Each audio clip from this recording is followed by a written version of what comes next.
शख्सियत जिसने हिंदी साहित्य के इतिहास को एक नई दिशा दी, वो शख्सियत जिसने हिंदी साहित्य के इतिहास को व्यवस्थित और क्रमबद्ध किया, वो शख्सियत जिसने निबंध में भाव और मनोविकारों पर आधारित एक से एक सुंदर निबंधों की रचना कर एक नया कीर्तिमान स्थापित किया, वो शख्सियत जिसने अंग्रेजी साहित्य की अनमोल रचनाओं के हिंदी अनुवाद प्रस्तुत किए, बेहतर से बेहतर अनुवाद प्रस्तुत किए, वो आलोचक जो कवि भी था, जिसने चुनिंदा कविताएं भी लिखी, ऐसी ही आचार्य शुक्ल नाम से जानी जाने वाली महान हस्ती पर हम ये सत्र आयोजित कर रहे हैं। नमस्कार दोस्तों, साहित्य समाधान के मंच से मैं डॉक्टर रीता गौड़ आपका हार्दिक स्वागत करती हूं, अभिनंदन करती हूं। दोस्तों, आज हम आचार्य रामचंद्र शुक्ल, जिनका हिंदी साहित्य बहुत अधिक ऋणी है, उनके एक निबंध पर चर्चा करने जा रहे हैं। तो मैं चाहूंगी कि सत्र को शुरू करने से पहले हम उस महान प्रतिभा को हाथ जोड़कर नमन करें और उसके बाद सत्र की शुरुआत करें, ताकि उनका वरद हस्त हमारे मस्तक पर रहे और हम जो निबंध पढ़ने जा रहे हैं उसका सही सही भाव मैं आप तक पहुंचा सकूं। तो चलिए शुरू करते हैं आज का सत्र। हम इससे पहले कि निबंध पढ़ें, क्योंकि निबंध हमारे लिए दोस्तों बिल्कुल नई विधा है, तो निबंध आखिर है क्या? आप बिल्कुल मन में यह धारणा न रखें कि निबंध जो सामान्यतः प्रतियोगी परीक्षाओं में पूछे जाते हैं या हम स्कूल में लिखा करते हैं कि तीर्थ यात्रा का वर्णन या मेरी प्रिय पुस्तक या फिर वर्षा ऋतु का वर्णन या प्रातःकालीन सूर्य का वर्णन या यात्रा का वर्णन, उस तरह का निबंध हम पढ़ने नहीं जा रहे हैं।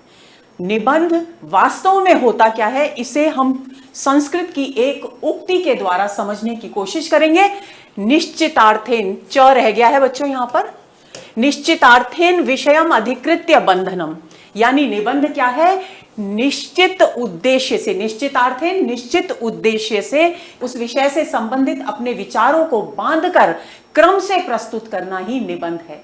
तो किसी भी विषय को जब कोई निबंधकार उठाता है तो उस विषय की गहराई में जाता है और उस विषय को बिल्कुल खोलकर हमारे सामने क्रमबद्ध रूप में इस तरीके से प्रस्तुत करता है कि उसका पूरा का पूरा कथ्य हमारे सामने स्पष्ट हो जाए। जो ऐसी रचना होती है उसे निबंध कहते हैं, अर्थात किसी भी निश्चित विषय पर विचारों को भाषा में बांधकर अभिव्यक्त करना ही निबंध है। अब क्योंकि गद्य जो रचना है वो कविता लेखन की अपेक्षा अधिक कठिन कार्य मानी जाती है, तो इसलिए कहा गया है कि कवियों की प्रतिभा की कसौटी गद्य लेखन है। तो इसी बात को आधार बनाकर आचार्य शुक्ल ने निबंध के विषय में कहा है कि गद्य यदि कवियों की कसौटी है तो निबंध गद्य की कसौटी है। कि जो भी गद्यकार गद्य की रचनाएं करता है, कहानी लिखता है, उपन्यास लिखता है या आलोचनात्मक ग्रंथ लिखता है, उसकी प्रतिभा की परख उसी वक्त होती है, उसके लेखन की सामर्थ्य की पहचान उस वक्त होती है जब वो एक श्रेष्ठ निबंध लिखता है। तो ये बात यहां आपको ध्यान में रखनी है। ये कथन बहुत महत्वपूर्ण है शुक्ल जी का, क्योंकि शुक्ल जी का ही हम निबंध पढ़ने जा रहे हैं। और वैसे भी कोई भी प्रतियोगी परीक्षा हिंदी साहित्य से संबंधित हो, शुक्ल जी के मत पर आधारित प्रश्न तो पूछे ही जाते हैं। अब जिस निबंध को हम पढ़ने जा रहे हैं, जिसका शीर्षक है उत्साह, उत्साह एक भाव और मनोविकार संबंधी निबंध है जो उनकी निबंध कृति चिंतामणि भाग 1 में संकलित है। तो चिंतामणि भाग 1 की जो भूमिका लिखी है आचार्य शुक्ल ने, उसमें अपने विचार व्यक्त किए हैं इस संदर्भ में कि किस प्रकार के निबंध उन्होंने यहां प्रस्तुत किए हैं, इस कृति में प्रस्तुत किए हैं। तो उसी की एक पंक्ति मैं यहां आपके सामने रखने जा रही हूं। आप इसे अच्छी तरह से समझें, क्योंकि शुक्ल जी के निबंधों की दृष्टि से यह पंक्ति बहुत महत्वपूर्ण है और आपको यह ध्यान होना चाहिए कि यह आचार्य रामचंद्र शुक्ल की पंक्ति है, क्योंकि इस पर आधारित प्रश्न पूछा जा सकता है। दूसरी बात, आपको यह पता होना चाहिए कि इस पंक्ति का अर्थ क्या है। तो चलिए देखते हैं। इस पुस्तक में शुक्ल जी लिखते हैं, इस पुस्तक में मेरी अंतर यात्रा में पढ़ने वाले कुछ प्रदेश हैं। अंतर यात्रा का मतलब क्या है? देखिए, जब भी कोई साहित्यकार कोई साहित्य सृजन करता है या कोई निबंध लिखता है तो उसे चिंतन की एक गहरी प्रक्रिया से गुजरना पड़ता है, और वो चिंतन उसे बाहरी परिवेश पर ध्यान केंद्रित करके नहीं मिलता, बल्कि उसे अपने हृदय में अपनी बुद्धि को संतुलित करते हुए केंद्रित करना पड़ता है। तो हृदय की जो बात है, हृदय पर केंद्रित होने की जो बात है, वो है अंतरयात्रा, यानी सृजन की प्रक्रिया किसी भी साहित्यकार के की आंतरिक यात्रा होती है, बाहरी यात्रा नहीं होती। तो लेखक लिखते हैं, इस पुस्तक में मेरी अंतर यात्रा में पढ़ने वाले कुछ प्रदेश हैं, यानी कुछ महत्वपूर्ण पड़ावों पर रुककर मैंने कुछ महत्वपूर्ण विषयों को उठाया है और उन पर आधारित निबंध इस पुस्तक में लिखे हैं। यात्रा के लिए निकलती रही है बुद्धि, पर हृदय को भी साथ लेकर, इस पंक्ति को आप कंठस्थ कर लेंगे। इस पंक्ति के माध्यम से शुक्ल जी अपनी निबंध शैली के विषय में विचार प्रस्तुत कर रहे हैं। उनका कहना है कि यद्यपि ये मेरे सारे जो निबंध हैं एक गहन चिंतन प्रक्रिया का परिणाम है, यानी बहुत सोच विचार के बाद, इनमें बुद्धि तत्व की प्रधानता है, बहुत चिंतन मनन के बाद मैंने ये निबंध लिखे हैं, लेकिन ये कोरे बुद्धिवादी निबंध नहीं है। इनमें हृदय यानी भाव पक्ष को भी, भावनाओं को भी पूरी तरह से ध्यान में रखा गया है। अभिप्राय क्या हुआ, निष्कर्ष क्या हुआ कि आचार्य शुक्ल ये स्पष्ट करना चाहते हैं कि उनके निबंधों में भाव और बुद्धि का अद्भुत सामंजस्य प्रस्तुत किया गया है, यानी कोरे बुद्धिवादी निबंध भी नहीं है तो कोरी भावुकता पर आधारित निबंध भी नहीं है, बल्कि उनके निबंधों में भाव और बुद्धि का अद्भुत तालमेल देखने को मिलता है।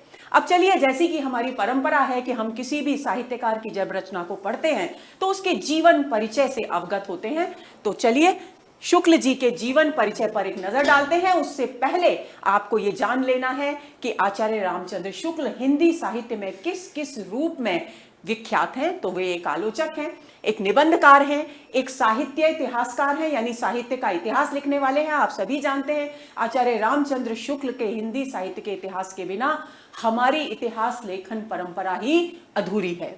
कोशकार हैं क्योंकि उन्होंने काशी नागरी प्रचारिणी सभा के द्वारा संपादित जो शब्द सागर था उसके संपादन में महत्वपूर्ण भूमिका निभाई थी। उसके अलावा उन्होंने अनेक बंगला और अंग्रेजी रचनाओं के श्रेष्ठ अनुवाद प्रस्तुत किए, तो वे एक अनुवादक के रूप में भी विख्यात हैं। और इनके अलावा कुछ एक कविताएं भी उन्होंने लिखी जो कि अधिक प्रकाश में नहीं आई। उनकी एक कहानी जिसका नाम हम अक्सर सुनते रहते हैं, 11 वर्ष का समय, भी प्रकाश में आई, लेकिन वो उतनी उल्लेखनीय कहानी नहीं मानी गई है, लेकिन फिर भी वे कवि और कथाकार भी हैं।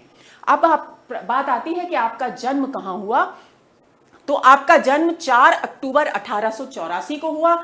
दोस्तों, इस वर्ष को ध्यान में रख लेंगे क्योंकि ये शताब्दी, जब जो 19वीं शताब्दी का अंतिम चरण है, ये हिंदी साहित्य के इतिहास की दृष्टि से, साहित्यकारों की दृष्टि से बहुत महत्वपूर्ण है, क्योंकि हम पढ़ चुके हैं कि 1880 में किसका जन्म होता है। 1880 में प्रेमचंद, जिन्होंने कथा साहित्य को एक नई दिशा दी, उनका जन्म होता है।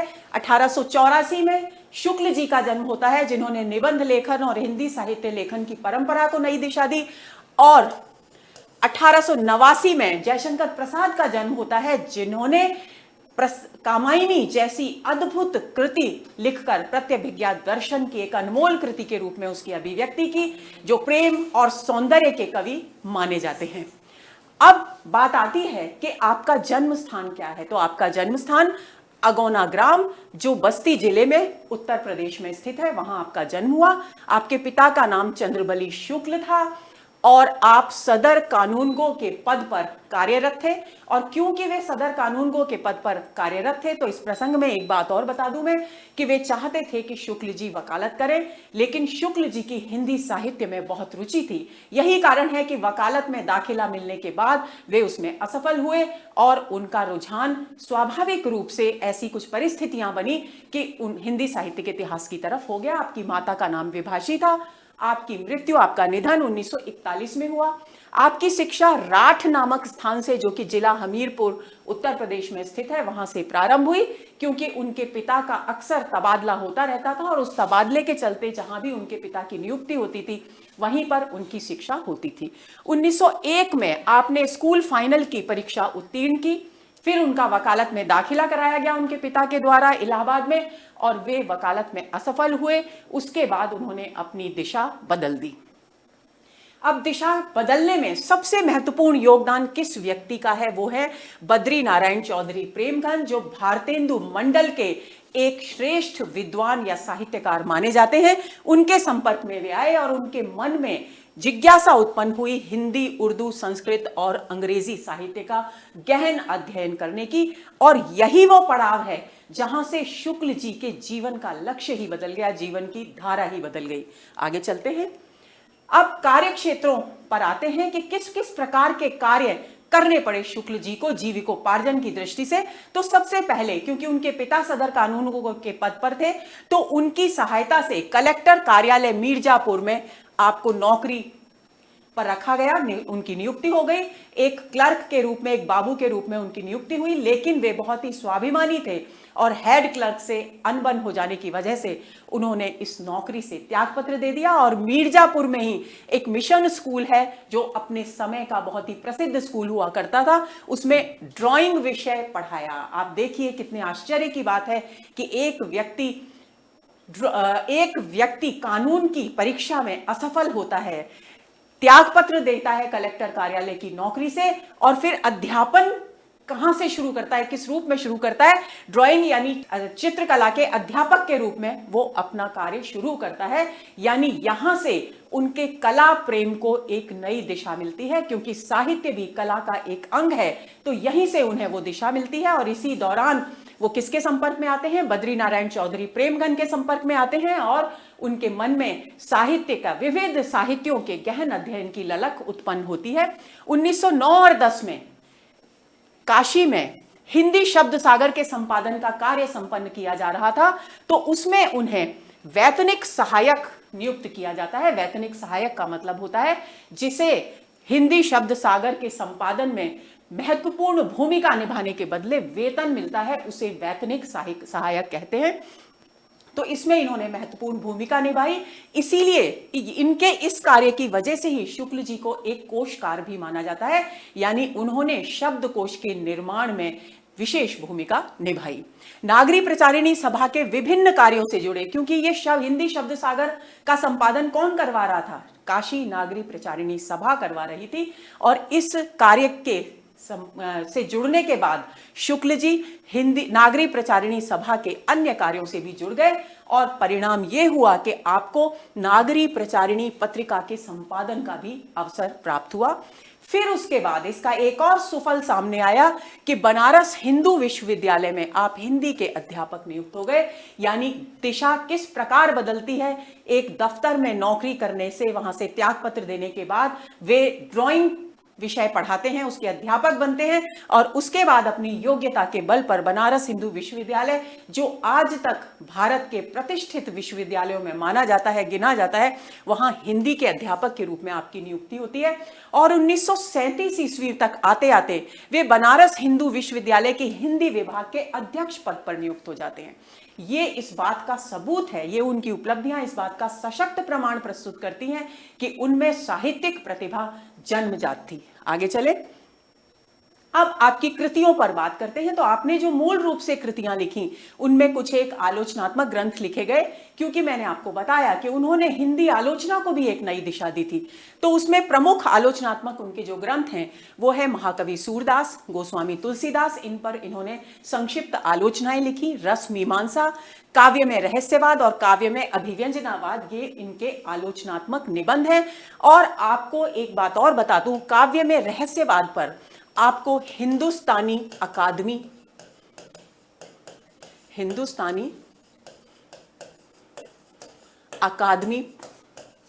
पुरस्कार प्राप्त हुआ था। ये बात आपको ध्यान में रखनी है। काव्य में रहस्यवाद निबंध पर आपको हिंदुस्तानी अकादमी पुरस्कार से सम्मानित किया गया। और अब आते हैं उनके दूसरे प्रकार के लेखन कार्य, सृजन धर्म, जो कि ऐतिहासिक ग्रंथ के रूप में सामने आता है। और हम सभी जानते हैं कि आपने हिंदी साहित्य का इतिहास लिखा, जो हिंदी साहित्य के इतिहास लेखन की परंपरा में मील का पत्थर साबित हुआ। आगे चलते हैं। निबंधात्मक, क्योंकि खास तौर से निबंधकार के रूप में विख्यात हैं आचार्य रामचंद्र शुक्ल, तो उनके सारे के सारे जो निबंध हैं वो चिंतामणि नाम से 4 खंडों में विभाजित है। प्रारंभ में चिंतामणि का केवल एक ही भाग प्रकाशित हुआ था, जिसका संपादन स्वयं आचार्य रामचंद्र शुक्ल ने किया था। इस भाग 1 में 17 निबंध हैं और ये निबंध भाव और मनोविकार संबंधी निबंध है। आज हम जो निबंध पढ़ने जा रहे हैं दोस्तों, वो भी चिंतामणि भाग 1 में ही संकलित है। चिंतामणि भाग 2 में केवल 3 निबंध हैं, और क्योंकि इसका प्रकाशन 1945 में हुआ, यानी आचार्य शुक्ल के निधन के बाद हुआ, क्योंकि हमने पढ़ा 1941 में आपका निधन हो चुका था, तो इन निबंधों का संपादन विश्वनाथ प्रसाद मिश्र ने किया, और ये चिंतामणि भाग 2 के नाम से साहित्य जगत में विख्यात हुई। चिंतामणि भाग 3 में 21 निबंध हैं और इसका संपादन किया डॉक्टर नामवर सिंह ने, और इसका प्रकाशन हुआ 1983 में, यानी ये तीनों भाग चिंतामणि के शुक्ल जी के निधन के बाद ही प्रकाश में आए। चिंतामणि भाग 4 में 47 निबंध संपादित किए गए हैं, संकलित किए गए हैं, और इनके संपादक हैं कुसुम चतुर्वेदी और ओम प्रकाश सिंह, और इसका संपादन और प्रकाशन हुआ 2002 में।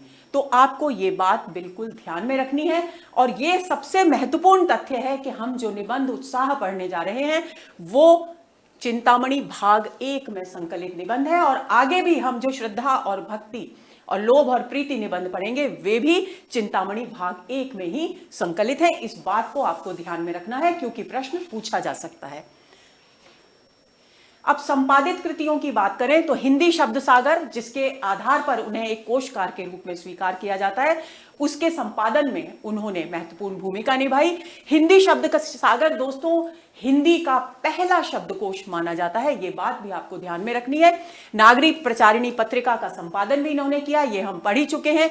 भ्रमर गीत सार, जिसके हम पहले से ही पढ़ चुके हैं, 400 पदों का, सूरदास के 400 पदों का संकलन है भ्रमर गीत सार, उसका संपादन भी आपने किया। और इसके अलावा सूर ग्रंथावली, तुलसी ग्रंथावली और जायसी ग्रंथावली के नाम से इन कवियों के, सूरदास, तुलसीदास और जायसी के महत्वपूर्ण काव्य अंशों को संपादित किया, संकलित किया।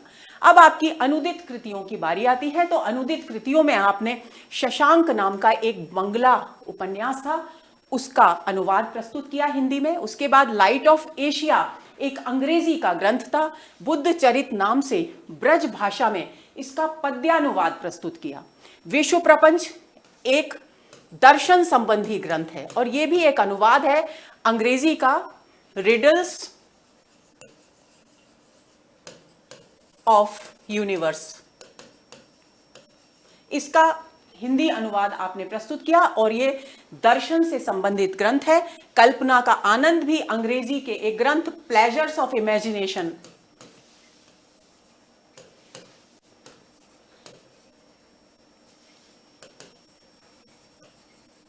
इमेजिनेशन का हिंदी रूपांतर है। ये सब अंग्रेजी से, ये दोनों ग्रंथ अंग्रेजी से, लाइट ऑफ एशिया का हिंदी अनुवाद, जो पद्यानुवाद ब्रज भाषा में किया, वो भी अंग्रेजी ग्रंथ से अनुदित ग्रंथ हैं उनके। आगे चलें। अब बात आती है उत्साह निबंध की, जिसे हम पढ़ने जा रहे हैं। एक बार फिर आपको याद दिला दूं कि उत्साह शुक्ल जी का चिंतामणि भाग 1 में संकलित भाव और मनोविकार संबंधी निबंध है। उत्साह मनुष्य में किस स्थिति में उत्पन्न होता है, उत्साह का वास्तविक रूप क्या है, उत्साह कैसे विकसित होता है, कैसे जन्म लेता है, और उत्साह को किस प्रकार परिभाषित किया जा सकता है, ये सब हम इस निबंध में पढ़ने जा रहे हैं। तो चलिए शुरू करते हैं। बहुत धैर्य के साथ ध्यान से सुनना है आपको, ताकि आप इस पर आधारित प्रश्नों के सही उत्तर दे सकें और इसके कथ्य को समझ सकें। दुख के वर्ग में जो स्थान भय का है, आनंद वर्ग में वही स्थान उत्साह का है।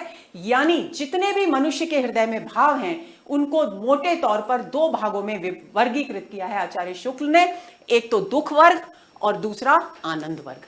और उनका क्या कहना है कि जो भय नाम का भाव है मनुष्य के हृदय में, वो दुख के वर्ग में आता है, और एक महत्वपूर्ण भाव है भय। भय क्यों महत्वपूर्ण है दुख के वर्ग में? क्योंकि भय के कारण व्यक्ति काम करने से या आगे बढ़ने से डरता है, पहली बात। दूसरी बात, निराशा उसको उसके मन में घर करती है। और तीसरी बात, निराशा के बाद वो नकारात्मक दृष्टिकोण विकसित कर लेता है।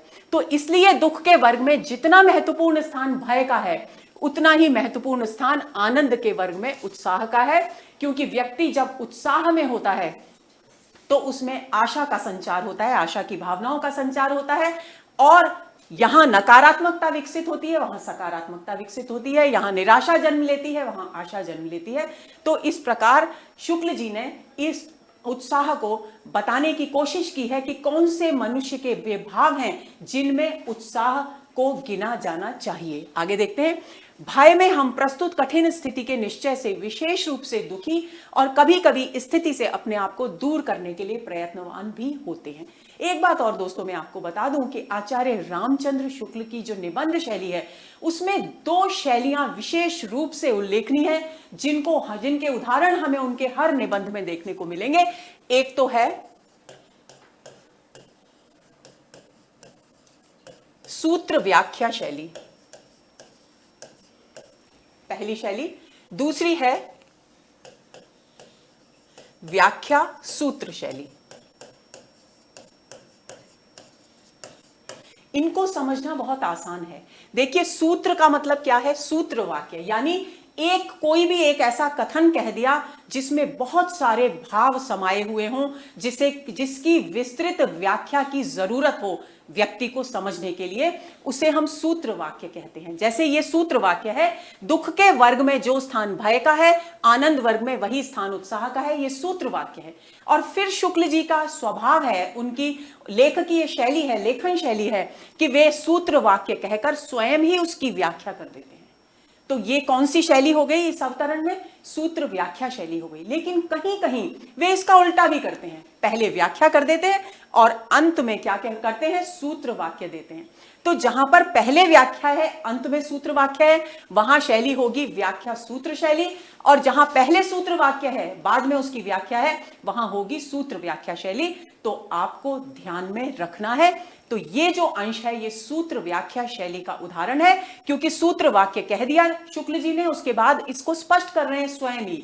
तो देखिए, वे कह रहे हैं कि भय, जब हम भय से ग्रस्त होते हैं, कोई भी मनुष्य के मन में जब भय घर बना लेता है और कोई संकट उसके सामने आ जाए, कठिन स्थिति यानी कोई संकट सामने आ जाए, तो वो क्या करता है? वो दुखी हो जाता है। क्यों? क्योंकि वो भयभीत है, डरा हुआ है। और भय जो भाव है वो दुख के वर्ग का भाव है, तो दुखी हो जाता है। और फिर दुख इतना बढ़ जाता है कि उसके मन में निराशा घर कर लेती है, और निराशा के कारण नकारात्मकता विकसित होती है, और नकारात्मकता से प्रभावित होकर वो स्वयं को उस चुनौती से अलग रखने की कोशिश करता है, यानी पलायनवादी प्रवृत्ति, यानी संकट से कायरों की तरह मुंह मोड़ने की जो प्रवृत्ति है वो व्यक्ति में विकसित होती है। वो उसका सामना, कठिन परिस्थिति का, चुनौती का, संघर्ष का सामना करने से कतराने लगता है। ये यहां पर इन्होंने इस आदि उक्ति की, सूक्ति की व्याख्या की है। आगे चलते हैं। इसके विपरीत उत्साह में हम आने वाली कठिन स्थिति के भीतर साहस के अवसर के निश्चय द्वारा प्रस्तुत कर्म सुख की उमंग में अवश्य प्रयत्नवान भी होते हैं। लेकिन इसका उल्टा होता है, भय का उल्टा होता है उत्साह में। जब हम उत्साहित होते हैं तो हम क्या करते हैं? कितनी भी कठिन परिस्थिति आ जाए, हमें साहस का भाव निरंतर बना रहता है, और हम उस कठिन परिस्थिति से जूझने के लिए, कार्य करने के लिए तैयार हो जाते हैं। हम संकल्प कर लेते हैं अपने मन में कि इस स्थिति का मैं मुकाबला करके इसको पार करके ही रहूंगा। तो जब ये भाव, पार करने का भाव, कठिन परिस्थितियों से जूझने का भाव आता है, तो व्यक्ति के हृदय में उत्साह का संचार होता है। दोनों में ये अंतर बताया। तुलनात्मक शैली के द्वारा दुख वर्ग और आनंद वर्ग के भय और उत्साह भावों के तुलना के द्वारा उन्होंने उत्साह के स्वरूप को स्पष्ट करने की कोशिश की है हमारे सामने। आगे चलते हैं। उत्साह में कष्ट या हानि सहने की दृढ़ता के साथ कर्म में प्रवृत्त होने के आनंद का योग होता है। आप ध्यान रखेंगे, जब भी उत्साह भाव व्यक्ति के हृदय में होता है तो उसमें कष्ट या हानि सहने का डर नहीं होता। वो हर तरह के कष्ट सहने के लिए तैयार होता है, हर तरह का नुकसान उठाने के लिए तैयार होता है, क्योंकि उसका संकल्प है कि वो इस कठिन परिस्थिति को पार करके रहेगा, इस पर विजय प्राप्त करके रहेगा। तो कौन सा भाव महत्वपूर्ण है उत्साह में? पहला भाव हुआ कष्ट या हानि सहने की दृढ़ता, दूसरा भाव हुआ कर्म में प्रवृत्त। और जैसे ही दृढ़ता आती है, जैसे ही संकल्प बनता है कि मुझे इस कठिन परिस्थिति का सामना करना है, वैसे ही वो क्रियाशील हो जाता है, सक्रिय हो जाता है और उसी दिशा में कार्य करना शुरू कर देता है। तो दूसरा तत्व जो उत्साह के भाव में विद्यमान होता है दृढ़ता के बाद, वो है कर्म में सक्रियता, यानी किसी भी उसी दिशा में कार्य करने के लिए व्यक्ति तत्पर हो जाता है। और तीसरा बिंदु है आनंद। लेकिन यह कर्म में तत्परता दिमाग पर बोझ रखकर नहीं होनी चाहिए, इसमें आनंद का भाव मिलना चाहिए। क्यों? आनंद नहीं होगा तो उत्साह तो आनंद वर्ग का भाव है, आनंद के बिना उत्साह अपने पूरे स्वरूप में हमारे सामने नहीं आ सकेगा। तो तीन स्थितियां यहां पर शुक्ल जी के अनुसार उत्साह के भाग में सामने आती हैं। एक तो कठिन परिस्थिति का सामना करने की दृढ़ता, दूसरी बात कर्म में प्रवृत्त होने की तत्परता, और तीसरी बात आनंद पूर्वक कर्म में प्रवृत्त होने की तत्परता। तो ये तीन बिंदु आपको ध्यान में रखने हैं। आगे चलते हैं। साहसपूर्ण आनंद की उमंग का नाम ही उत्साह है। अब देखिए कितनी संक्षिप्त पंक्ति के माध्यम से आपने उत्साह को परिभाषित कर दिया। साहसपूर्ण आनंद यानी उत्साह क्या है? साहसपूर्ण आनंद की उमंग जब व्यक्ति के मन में होती है तो वही उमंग उत्साह कहलाती है। कर्म सौंदर्य के उपासक ही सच्चे उत्साही कहलाते हैं। ये पंक्ति आप ध्यान में रख लेंगे, इस पर आधारित प्रश्न पूछा जा सकता है, क्योंकि ये इस निबंध के शीर्षक से संबंधित कथन है। तो क्या हुआ? कर्म सौंदर्य यानी अच्छे कर्मों के जो उपासक होते हैं, अच्छे कर्म करने से जो कभी पीछे नहीं हटते और कर्म को हमेशा आनंद के साथ करते हैं, साहस और दृढ़ता के साथ करते हैं, ऐसे व्यक्ति ही उत्साही कहलाते हैं। क्योंकि उत्साह में कर्म, कठिन परिस्थिति का सामना करने की दृढ़ता, कर्म का सौंदर्य और आनंद, तीन स्थितियों का मेल होता है। आगे चलते हैं। जिन कर्मों में किसी प्रकार का कष्ट या हानि सहने का साहस अपेक्षित होता है, उन सबके प्रति उत्कंठापूर्ण आनंद उत्साह के अंतर्गत लिया जाता है। अब देखिए, जो बात वो पहले कह चुके हैं उसी को यहां, उसी की व्याख्या चल रही है। उत्कंठापूर्ण आनंद यानी जिन कर्मों में निश्चित है कि अगर हम इस काम को करेंगे तो इसमें रुकावटें आएंगी, इसमें चुनौतियां आएंगी, लेकिन फिर भी हम आनंद पूर्वक उस काम को करना चाहें तो क्या होगा? ये उत्साह के अंतर्गत आएगा हमारा काम।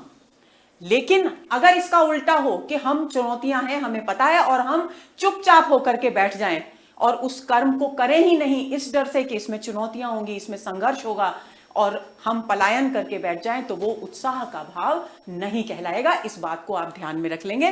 कष्ट या हानि के भेद के अनुसार उत्साह के भी भेद हो जाते हैं। यानी वो कहते हैं कि जितना हानि और कष्ट सहने की क्षमता व्यक्ति में होती है, उसके आधार पर विद्वानों ने उत्साह के तीन भेद किए हैं। और ये तीन भेद कौन से हैं? ये तीन भेद हैं युद्धवीर, यानी जो उत्साह पूर्वक युद्ध करता है, युद्ध के कर्म में प्रवृत्त होता है उत्साह और आनंद पूर्वक, वो कहलाता है युद्धवीर। जो कष्ट सहकर भी दान देकर आनंदित महसूस करता है, वो कहलाता है दानवीर। और जो दया करने के बाद स्वयं कष्ट सहता है लेकिन फिर भी दुखी नहीं होता बल्कि आनंदित होता है, वो कहलाता है दयावीर। तो इस प्रकार साहित्य मीमांसकों ने तीन भेद माने हैं। इन तीनों भेदों को आपको याद में रखना है कि उत्साह के शुक्ल जी के अनुसार कितने भेद हैं, या साहित्य मीमांसकों ने उत्साह के कितने भेद माने हैं, तो आपको याद होना चाहिए। तीन भेद माने हैं, युद्धवीर, दानवीर और दयावीर। इनमें सबसे प्राचीन और प्रधान युद्धवीर है, और इन सारे भेदों में सबसे प्रधान, जो प्राचीन, सबसे पुराना भेद है, वो है युद्धवीर का, जिसमें प्राणांत, प्राणांत यानी प्राणों का अंत यानी मृत्यु, पीड़ा तथा क्या मृत्यु तक की परवाह नहीं रहती। यानी युद्धवीर में व्यक्ति, जो युद्धवीर होता है, उसे अपने प्राणों की परवाह नहीं रहती, चाहे उसके प्राण खत्म हो जाए, उसकी मृत्यु हो जाए, कितनी भी पीड़ा हो, लेकिन फिर भी वो आनंद पूर्वक युद्ध के कर्म में आगे बढ़ता है, वो युद्धवीर। और ये सबसे प्राचीन भेद है उत्साह का, ये ध्यान में रखेंगे। इस प्रकार की वीरता का प्रयोजन अत्यंत प्राचीन काल से पड़ता चला आ रहा है, जिसमें साहस और प्रयत्न दोनों चरम उत्कर्ष पर पहुंचते हैं। बहुत ही सरल पंक्ति है, आगे चलते हैं। केवल कष्ट या पीड़ा सहन करने के साहस में ही उत्साह स्वरूप स्फुरित नहीं होता। इस बात को देखिए, अभी तक जो भी कुछ था वो उत्साह के स्वरूप को स्पष्ट करता था। शुक्ल जी ने बताया कि आनंद होना चाहिए, कर्म में प्रवृत्त होना चाहिए व्यक्ति को, और कठिन परिस्थिति का सामना करने की दृढ़ता होनी चाहिए। वो व्यक्ति क्या कहलाता है? उत्साही कहलाता है। और उत्साह के 3 भेद माने, युद्धवीर, दानवीर और दयावीर। अब वो कहते हैं, एक बात को स्पष्ट करते हैं कि केवल कोई व्यक्ति कष्ट और पीड़ा सहता है तो उसे हम उत्साही नहीं कहेंगे, उसको उत्साह के अंतर्गत शामिल नहीं किया जाएगा, क्योंकि कष्ट और पीड़ा सहना अलग प्रकार का भाव है, वो सहनशीलता है। लेकिन उत्साह अलग प्रकार का भाव है। देखिए वे स्पष्ट करते हैं, उसके साथ आनंदपूर्ण प्रयत्न या उत्कंठा का योग होना चाहिए। क्या जरूरी है? ये बात वो पहले ही स्पष्ट कर चुके हैं कि आनंदपूर्ण प्रयत्न, प्रयत्न यहां पर कर्म की ओर संकेत करते हैं कि कर्म किस प्रकार का किया जाए, आनंद से भरकर किया जाए, प्रसन्नता पूर्वक किया जाए। अगर ये कष्ट और पीड़ा आनंद से सहन किया जा रहा है तब तो ये उत्साह है, लेकिन अगर आनंद से सहन नहीं किया जा रहा, दुख से सहन किया जा रहा है, आंसू बहाते हुए कष्ट सहे जा रहे हैं, तो वो उत्साह नहीं है। उत्कंठा होनी चाहिए। और दूसरी बात, उत्कंठा यानी कठिन परिस्थिति का सामना कब होगा, कैसे करूंगा मैं, कैसे मैं सफल होऊंगा, इस प्रकार की तत्परता, इस प्रकार के भाव अपने हृदय में होने चाहिए। तभी कष्ट और पीड़ा सहने का जो भाव है वो उत्साह के अंतर्गत शामिल किया जाएगा। बिना बेहोश हुए, देखिए अब उदाहरण दे रहे हैं, ये उद्धरण शैली आ गई। अपनी इस बात को स्पष्ट करने के लिए शुक्ल जी उदाहरण दे रहे हैं, यानी उदाहरण के द्वारा व्याख्या की जा रही है इस सूत्र वाक्य की। बिना बेहोश हुए भारी फोड़ा चिराने, बहुत बड़ा फोड़ा हो गया है और हम कह रहे हैं कि हम तो बहुत साहसी हैं और बिना बेहोश हुए हम अपने फोड़े को इसको चिरवा लेंगे, इस पे चीरा लगवा लेंगे। तो तैयार होना, ये क्या है? साहस है। पर उत्साह नहीं है। साहस तो है, क्योंकि बहुत साहस की बात है बिना बेहोशी का इंजेक्शन लगवाए हम अपने फोड़े पर चीरा लगवाएं, लेकिन यह उत्साह नहीं है, क्योंकि इसमें कर्म नहीं है, इसमें आनंद नहीं है। हम आंसू बहाते हैं, हम सी करते हैं, हम देखकर परेशान होते हैं, पीड़ित होते हैं, लेकिन फोड़ा चिरवाते हैं। तो ये केवल और केवल साहस है। जब इस साहस में आनंद और कर्म का प्रयत्न मिल जाएगा तब ये उत्साह में परिवर्तित हो जाएगा। इस बात को आपको भूलना नहीं है। इसी प्रकार चुपचाप हाथ पैर हिलाए बिना घोर प्रहार सहने के लिए तैयार रहना साहस, और कठिन से कठिन प्रहार सहकर भी जगह से न हटना धीरता है। अब देखिए अंतर स्पष्ट कर रहे हैं कि उत्साह में और साहस में क्या अंतर है, उत्साह में और धीरता में क्या अंतर है। धीरता मतलब सहनशीलता, धैर्य। तो वो कहते हैं कि जब हम बिना हाथ पैर हिलाए चुपचाप कोई भी प्रकार की चोट सहने के लिए तैयार हो जाते हैं तो यह हमारा साहस है, जैसा कि ऊपर के उदाहरण में उन्होंने स्पष्ट कर दिया। और हम खूब कष्ट सहते हैं, पीड़ित भी होते हैं, पीड़ा को महसूस भी करते हैं, लेकिन फिर भी अपनी जगह से हिलते नहीं हैं, उस पीड़ा को सहन कर भी अपने स्थान पर डटे रहते हैं, तो ये साहस की बजाय क्या कहलाएगा? धीरता कहलाएगी। तो इन दो भावों से उन्होंने उत्साह को भिन्न माना है, अलग माना है और उनका अंतर स्पष्ट किया है। ऐसे साहस और धीरता को उत्साह के अंतर्गत तभी ले सकते हैं। अब देखिए स्पष्ट कर रहे हैं कि ये साहस और अलग अलग, तो ये साहस और धीरता है, लेकिन ये उत्साह के अंतर्गत कब शामिल किए जाएंगे? तब शामिल किए जाएंगे जब साहसी या धीर उस काम को आनंद के साथ करता चला जाए। क्या महत्वपूर्ण है? काम महत्वपूर्ण है, कर्म महत्वपूर्ण है और आनंद महत्वपूर्ण है। तब ये धीरता, ये साहस, अगर इसमें कर्म और आनंद भी है तो ये उत्साह की श्रेणी में आ जाएगा, जिसके कारण उसे इतने प्रहार सहने पड़ते हैं। आगे चलते हैं। सारांश यह है कि उसकी उत्कंठा में ही उत्साह का दर्शन होता है। उत्कंठा यानी आनंद पूर्वक कर्म करने की जिज्ञासा, कर्म करने की तत्परता, इसमें सबसे ज्यादा उत्साह का भाव दिखाई देता है। केवल कष्ट सहने के निश्चेष्ट साहस में नहीं। निश्चेष्ट यानी बिना कोई प्रयास के, हम चुपचाप कष्ट सह रहे हैं, हमारी कोई पिटाई कर रहा है डंडे से और हम उसे रोकने का प्रयत्न भी नहीं कर रहे, चुपचाप उस मार को, उस पिटाई को सहते जा रहे हैं, तो ये कैसा कष्ट सहना हुआ? ये निश्चेष्ट साहस है, जिसमें हम अपने बचाव के लिए कोई कार्य ही नहीं कर रहे, वो निश्चेष्ट साहस है। तो ये निश्चेष्ट साहस जो है, जिसमें हम अपने बचाव की कोशिश नहीं करते, वो क्या कहलाता है? वो उत्साह नहीं कहलाता, वो केवल और केवल साहस ही कहलाता है। धृति और साहस दोनों का उत्साह के बीच संचरण होता है कि हालांकि धृति यानी धीरता और साहस दोनों उत्साह से जुड़े हुए भाव हैं, लेकिन ये कभी जब तक आनंद से नहीं मिलते, जब तक कर्म की सक्रियता से नहीं मिलते, तब तक ये उत्साह के रूप में विकसित होकर हमारे सामने नहीं आते। तब आनंद के और कर्म की तत्परता के अभाव में धीरता धीरता के रूप में रहती है और साहस साहस के रूप में रहता है। लेकिन जैसे ही इन दोनों भावों में क्या मिलता है, कर्म करने की तत्परता और आनंद मिलता है, ये उत्साह में परिवर्तित हो जाते हैं।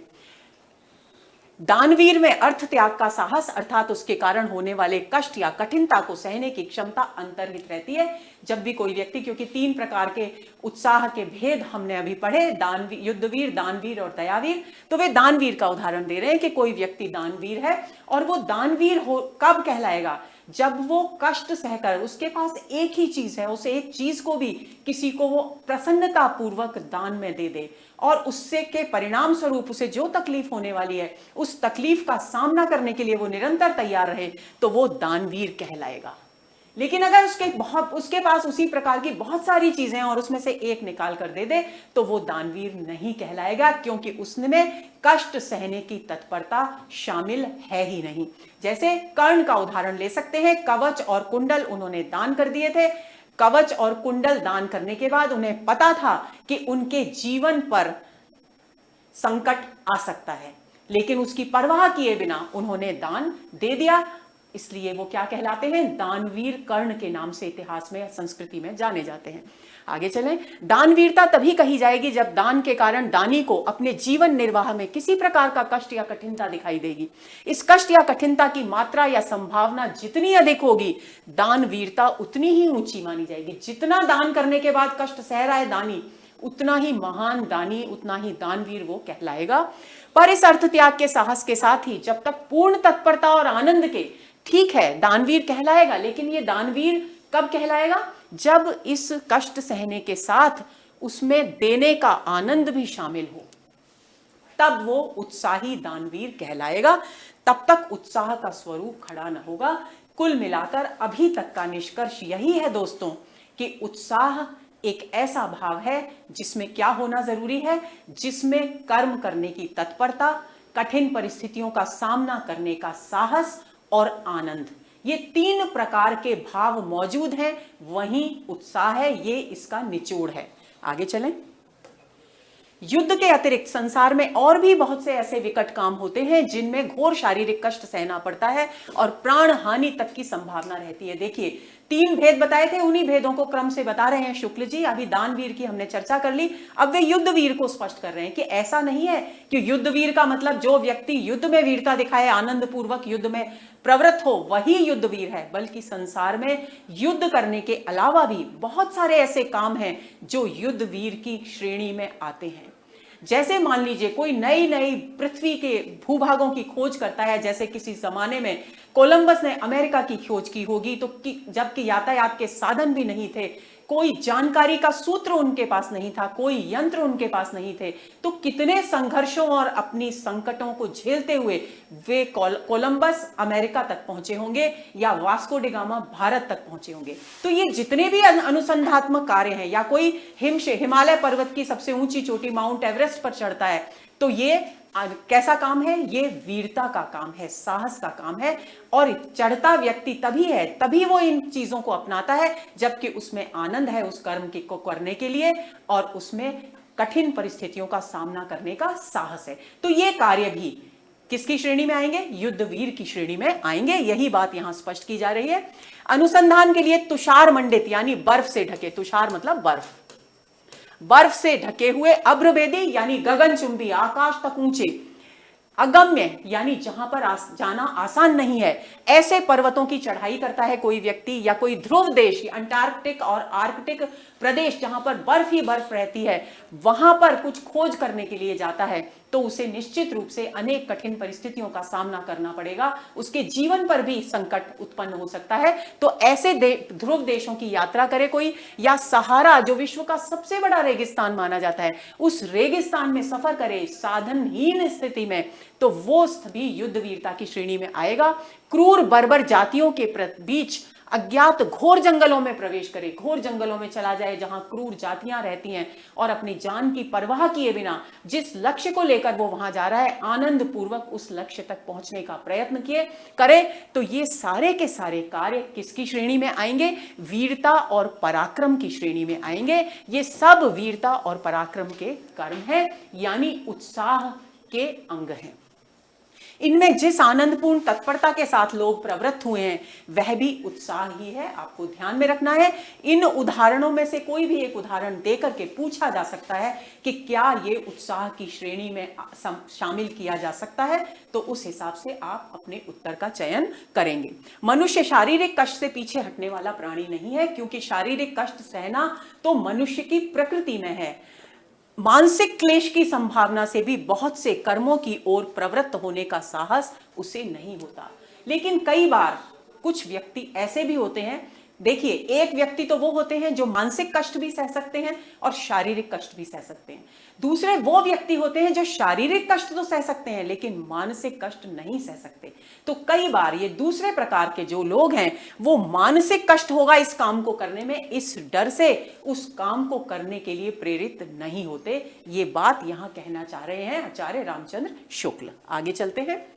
जिन बातों से, अब देखिए एक और स्थिति उत्पन्न होती है कि युद्ध में वीरता, जंगलों में जाना, घने जंगलों में, डरावने जंगलों में बर्बर लोगों के बीच जाना, या गगनचुंबी बर्फ से ढके हिमालय की चोटियों पर चढ़ाई करना, या ध्रुव देशों की या मरुस्थलीय देशों की यात्रा करना बिल्कुल साधनहीन स्थिति में, ये सब तो वीरता है ही।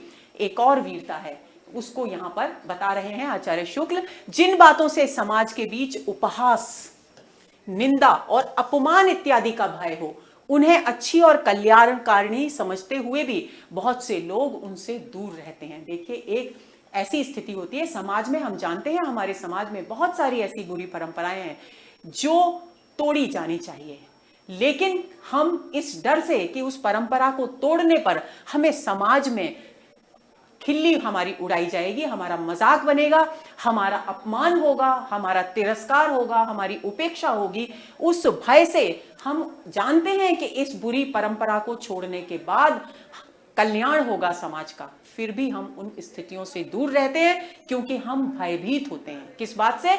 समाज से मिलने वाले निंदा और अपमान से हम डरते हैं, इसलिए हम उसकी ओर प्रवृत्त होते ही नहीं है, ऐसे कार्य करते ही नहीं है। क्यों? ये कौन लोग करते हैं? जो मानसिक कष्ट सहने की सामर्थ्य नहीं रखते, केवल शारीरिक कष्ट सहने की क्षमता जिनमें होती है। लेकिन दूसरी ओर ऐसे लोग भी होते हैं, ऐसे साहसी वीर भी होते हैं जो शारीरिक कष्ट भी सह सकते हैं, मानसिक कष्ट भी सह सकते हैं, लेकिन आनंद पूर्वक ऐसी सारी बुरी प्रथाओं को तोड़ने का दृढ़ संकल्प उनके मन में होता है। तो ऐसे लोग जो सारी चीजों से अलग होकर के उन सभी परंपराओं को तोड़ने का जज्बा दिखाते हैं, वे भी वीरता की श्रेणी में आते हैं, क्योंकि उनके वो कार्य भी उत्साह की श्रेणी में है। आगे चलते हैं। प्रत्यक्ष हानि देखते हुए भी कुछ प्रथाओं का अनुसरण बड़े बड़े समझदार तक इसीलिए करते चलते हैं कि उनके त्याग से वे बुरे कहे जाएंगे। बड़े बड़े समझदार व्यक्ति, व्यंग है ये एक तरह का। शुक्ल जी कह रहे हैं कि हमारे समाज में बहुत सारे एक से एक बढ़कर समझदार लोग हैं और वे समझदार व्यक्ति ये जानते हैं कि ये परंपरा बुरी है और इससे समाज के इस विकास क्रम में बाधा उत्पन्न होने वाली है, समाज के लिए ये अकल्याणकारी है या हानिकारक है, लेकिन फिर भी उसका लोक निंदा के भय से कि समाज क्या कहेगा, लोग क्या कहेंगे, उसके डर से वो उन परंपराओं को त्यागते नहीं बल्कि उनका आंख बंद करके पालन करते रहते हैं। ऐसे लोग उत्साही नहीं माने जाएंगे। उनके लिए मान ग्लानि का कष्ट सब शारीरिक क्लेशों से बढ़कर होता है, क्योंकि उनके लिए शारीरिक कष्ट से भी बड़ा है अपमान का कष्ट। इसलिए वो डर जाते हैं और डर कर क्या हो जाते हैं? चुपचाप बैठ जाते हैं, निष्क्रिय होकर बैठ जाते हैं। जो लोग मान अपमान का कुछ भी ध्यान नहीं करते, निंदा स्तुति की कुछ भी परवाह नहीं करते, किसी प्रचलित प्रथा के विरुद्ध यानी किसी भी रूढ़ी या गलत परंपरा के विरुद्ध पूरी तत्परता और प्रसन्नता के साथ कार्य करते जाते हैं, वे एक ओर तो उत्साही और वीर कहलाते हैं और दूसरी ओर भारी बेहया। ये व्यंग्य है। चुटकी लेते हैं, आचार्य रामचंद्र शुक्ल इन निबंधों के बीच बीच में आपको हर निबंध में उनकी ये चुटकी लेने की या छोटी सी एक फुलझड़ी छोड़ने की प्रवृत्ति आपको दिखाई देगी। तो वे कह रहे हैं कि ऐसे लोग जो बिना किसी की मान अपमान होगा हमारा इस बात की परवाह किए बिना गलत परंपराओं का विरोध करते हैं, कोई परवाह नहीं करते, ऐसे लोग उत्साही और वीर तो कहलाते ही हैं। लेकिन समाज के जो लोग परंपराओं का अनुसरण करने में विश्वास करते हैं, जो उनकी निंदा करते हैं, वे उन्हें बेहया भी कहते हैं, यानी निर्लज्ज भी। बेहया मतलब निर्लज्ज, जिनको शर्म नहीं है, जो अपनी परंपराओं को तोड़ने में जरा भी संकोच नहीं करते, जरा भी शर्मिंदगी महसूस नहीं करते, ऐसे विशेषणों से भी समाज उनको संबोधित करता है। आगे चलते हैं। किसी शुभ परिणाम पर दृष्टि रखकर निंदा, स्तुति, मान अपमान आदि की कुछ परवाह न करके प्रचलित प्रथाओं का उल्लंघन करने वाले वीर उत्साही कहलाते हैं। अब ये उत्साह हो गया यानी कर्म की तत्परता हो गई, दृढ़ता यानी साहस हो गया, और आनंद, तीनों चीजें जहां मिल गई तो क्षेत्र जीवन का कोई भी हो वो व्यक्ति उत्साही और वीर कहलाएगा। केवल युद्ध में वीरता दिखाने वाले ही वीर नहीं होते, बल्कि वीर और जीवन के हर क्षेत्र में साहस और आनंद से कार्य करने वाले लोग भी वीर कहलाते हैं। इस बात की ओर हमारा ध्यान आकर्षित कर रहे हैं आचार्य रामचंद्र शुक्ल। यह देखकर बहुत से लोग केवल इस विरोध के लोभ में ही, अब देखिए एक और स्थिति होती है समाज में, एक तो वो होते हैं जो मान अपमान के डर के कारण चुपचाप बैठ जाते हैं, विरोध नहीं करते। दूसरे होते हैं पता है कि इसका बुरा परिणाम हो रहा है समाज पर, लेकिन फिर भी लोग क्या कहेंगे इस डर से बैठ जाते हैं। तीसरे वो होते हैं जो परवाह नहीं करते और विरोध कर देते हैं उन गलत परंपराओं का, जो किसी की परवाह नहीं करते, फिर चाहे कोई उन्हें अपमानित करे, चाहे कोई उन पर लांछन लगाए, या कोई उन्हें निर्लज्ज या बेहया कहकर पुकारे। लेकिन इसके अलावा कुछ लोग ऐसे भी होते हैं जो अपने आप को उत्साही और वीर की विरुद्ध यानी उपाधि प्राप्त करने के उद्देश्य से, प्राप्त करने का कि बड़ा नाम, बड़ी बड़ी उपाधियां प्राप्त करने का लालच होता है कुछ लोगों में, तो वे अंदर से तो डरपोक होते हैं, कायर होते हैं, उत्साही नहीं होते, लेकिन लोभ में अपनी उछल कूद दिखाया करते हैं कि व्यर्थ ही केवल प्रदर्शन करते हैं, केवल नाटक करते हैं उत्साही होने का कि मैं भी इन परंपराओं का विरोध करता हूं, मैं भी इन परंपराओं को मानने से इनकार करता हूं, लेकिन वास्तव में इस बात को वो कभी अपने जीवन में व्यवहार में नहीं लाते। वो केवल वीर कहलाने के उद्देश्य से, उत्साही कहलाने के उद्देश्य से ही ऐसा किया करते हैं। तो ऐसे लोग भी होते हैं, वे केवल उत्साही या साहसी कहे जाने के लिए चली जाती हुई प्रथाओं को तोड़ने की धूम मचाया करते हैं, केवल आडंबर करते हैं, दिखावा करते हैं। शुभ या अशुभ परिणाम से उनका कोई मतलब नहीं, उसकी ओर उनका ध्यान लेश मात्र भी नहीं रहता कि वे परंपराएं समाज के लिए हानिकारक है या लाभदायक है, इससे उनको कोई लेना देना नहीं है। उनको लेना देना है तो सिर्फ इससे कि उन्हें भी बड़ी बड़ी उपाधियों से, सम्मानजनक उपाधियों से विभूषित किया जाए। जिस पक्ष के बीच की सुख्याति का वे अधिक महत्व समझते हैं, महत्व को सही कर लेंगे तो आधा है, महत्व समझते हैं, उसकी वाहवाही से उत्पन्न आनंद की चाह में वे दूसरे पक्ष की निंदा या अपमान की कुछ परवाह नहीं करते। तो ऐसे लोग भी समाज में होते हैं। आगे चलें।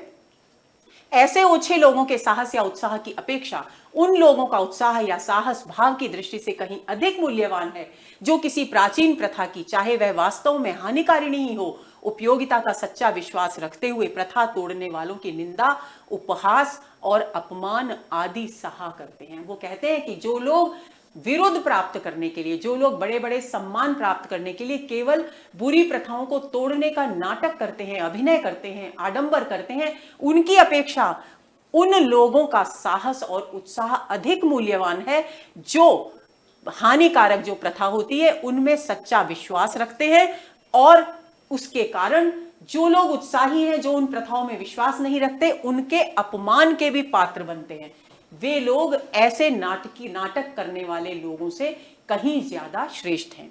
समाज सुधार के वर्तमान आंदोलनों के बीच जिस प्रकार सच्ची अनुभूति से प्रेरित उच्चाशय, उच्चाशय का मतलब होता है ऊंचे आदर्श, और गंभीर पुरुष पाए जाते हैं, उसी प्रकार तुच्छ मनोवृत्तियों द्वारा प्रेरित साहसी और दयावान भी बहुत मिलते हैं। कि समाज सुधार के बहुत सारे आंदोलन हमारे देश में समय समय पर आधुनिक काल में किए गए, और वो कहते हैं कि इन आंदोलनों में जो काम करने वाले लोग थे, एक और ऊंचे ऊंचे आदर्शों को लेकर चलने वाले और गंभीर व्यक्तित्व के धनी, उच्च व्यक्तित्व के धनी लोग भी थे, तो दूसरी ओर तुच्छ मनोवृत्तियों वाले लोग भी ऐसे आंदोलन से जुड़ गए जिनका केवल और केवल उद्देश्य था सम्मानजनक उपाधियां प्राप्त करना। आगे चलते हैं।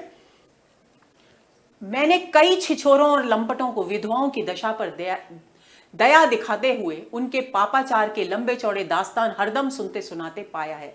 देखिए, जहां भी कभी कोई निबंधकार मैंने करके कोई बात कहता है, वहां कौन सी शैली होती है? वहां होती है आत्मपरक शैली।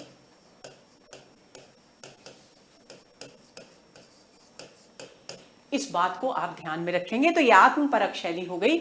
मैंने कई छिछोरों यानी हल्के व्यक्तित्व, तुच्छ छोटे व्यक्तित्व वाले लोग, लंपट यानी गुंडे बदमाश आवारा किस्म के लोग को विधवाओं की दशा पर दया दिखाते हुए देखा है। क्यों? क्योंकि वे नाटक करते हैं समाज सुधारक होने का, तो वो विधवाओं की दशा पर दया दिखाते हैं और जाकर बाहर दूसरे लोगों के समुदाय में उनके पापाचार के किस्से यानी इन विधवाओं के द्वारा जो गलत रास्ते अपनाए जा रहे हैं, उनके मनगढ़ंत किस्से, चाहे वो अपनाएं या ना अपनाएं, उनके लंबी चौड़ी दास्तान हरदम सुनते सुनाते यानी उसमें आनंद लेते हुए पाए जाते हैं।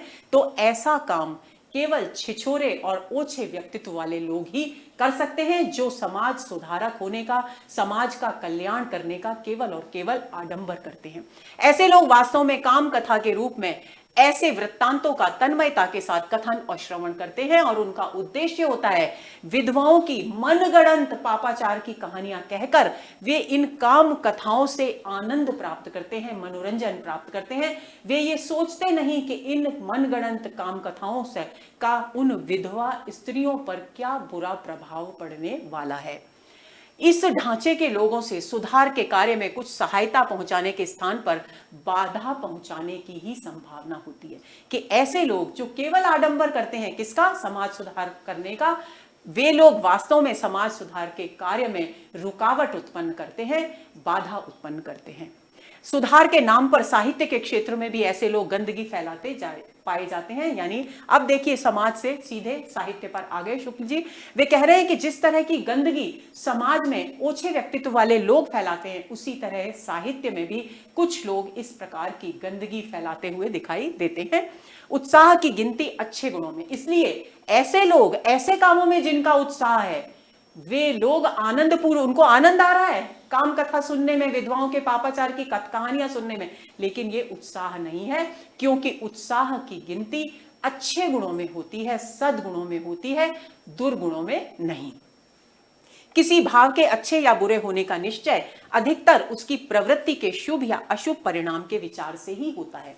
अब कैसे पता चले कि ये उत्साह का भाव सामने वाले व्यक्ति में है तो ये अच्छा है यानी सच्चा उत्साह है या नहीं है?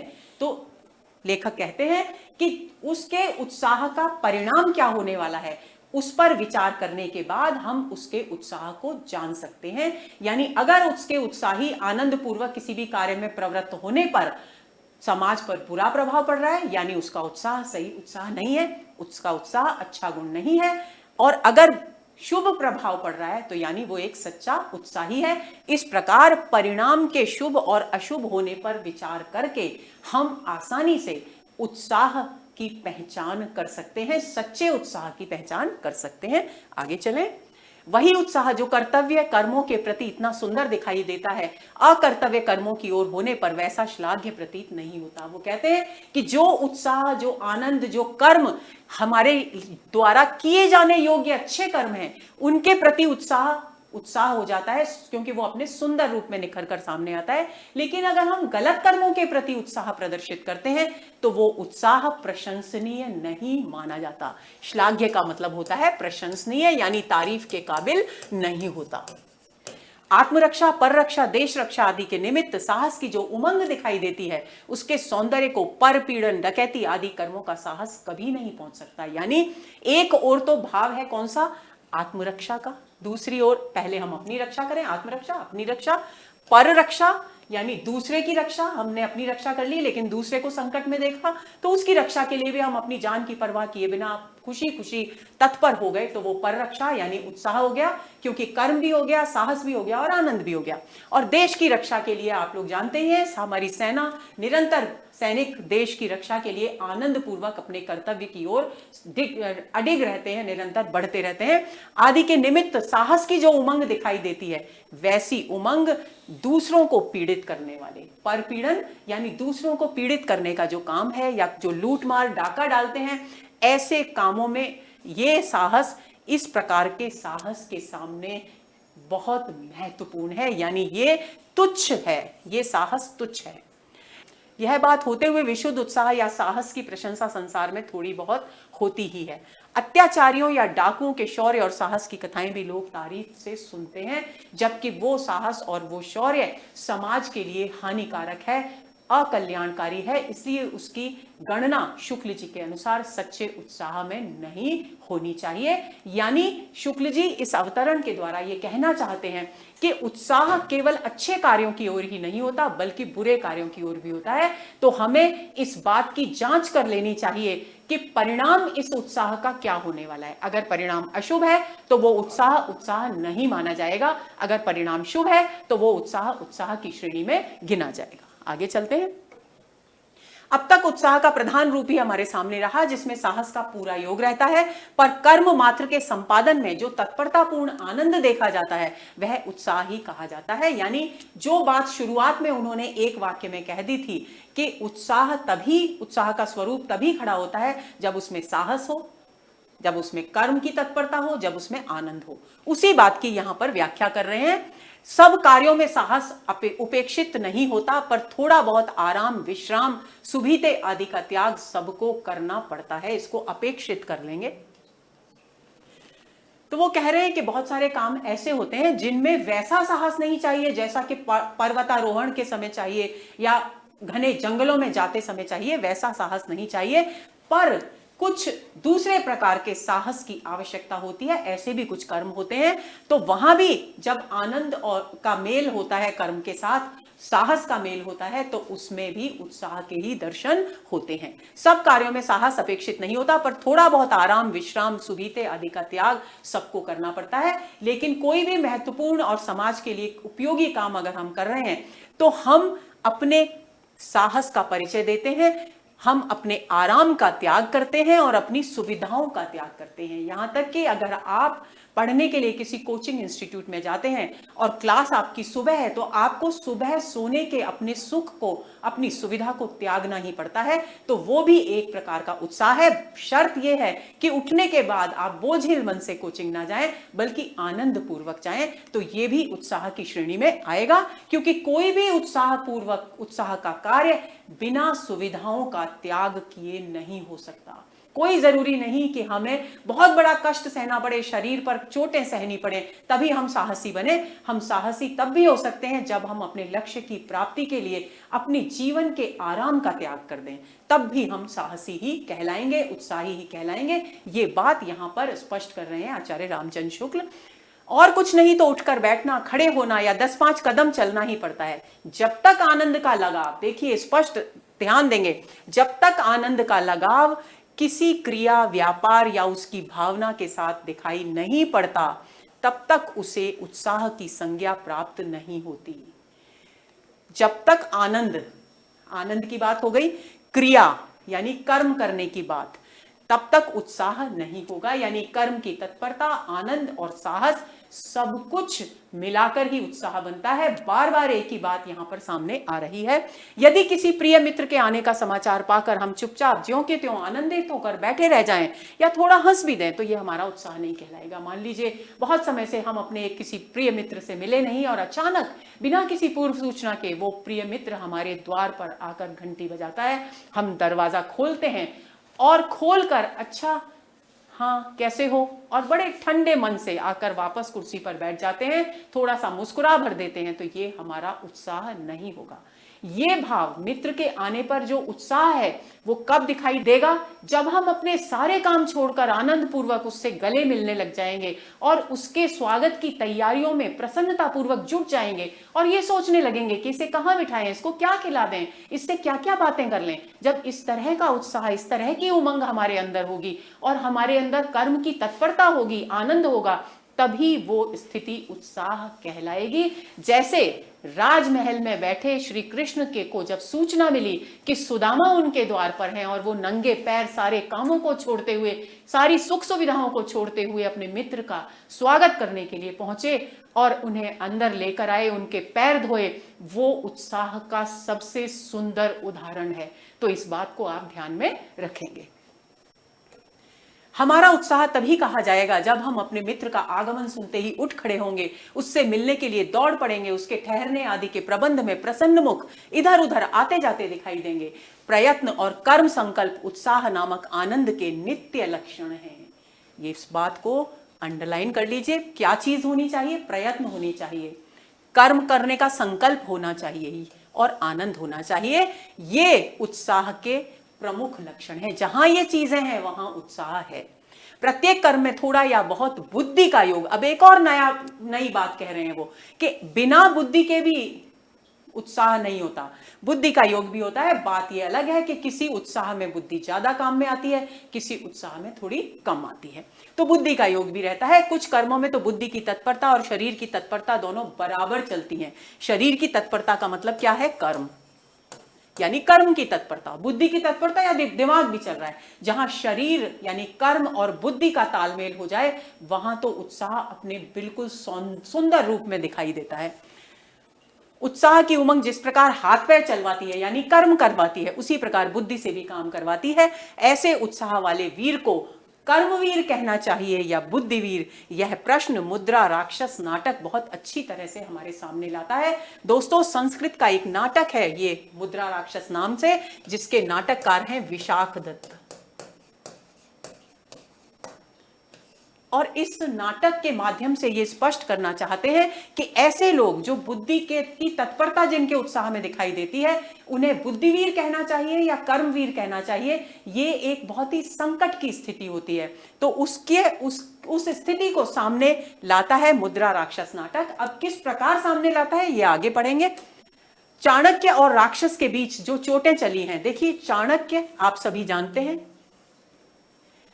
चंद्रगुप्त मौर्य के समय में प्रधानमंत्री थे चाणक्य ने ही चंद्रगुप्त मौर्य को सम्राट बनाने में महत्वपूर्ण भूमिका निभाई। और चाणक्य के समय में एक और नीतिज्ञ हुआ करते थे राक्षस नाम के, उनका नाम राक्षस था।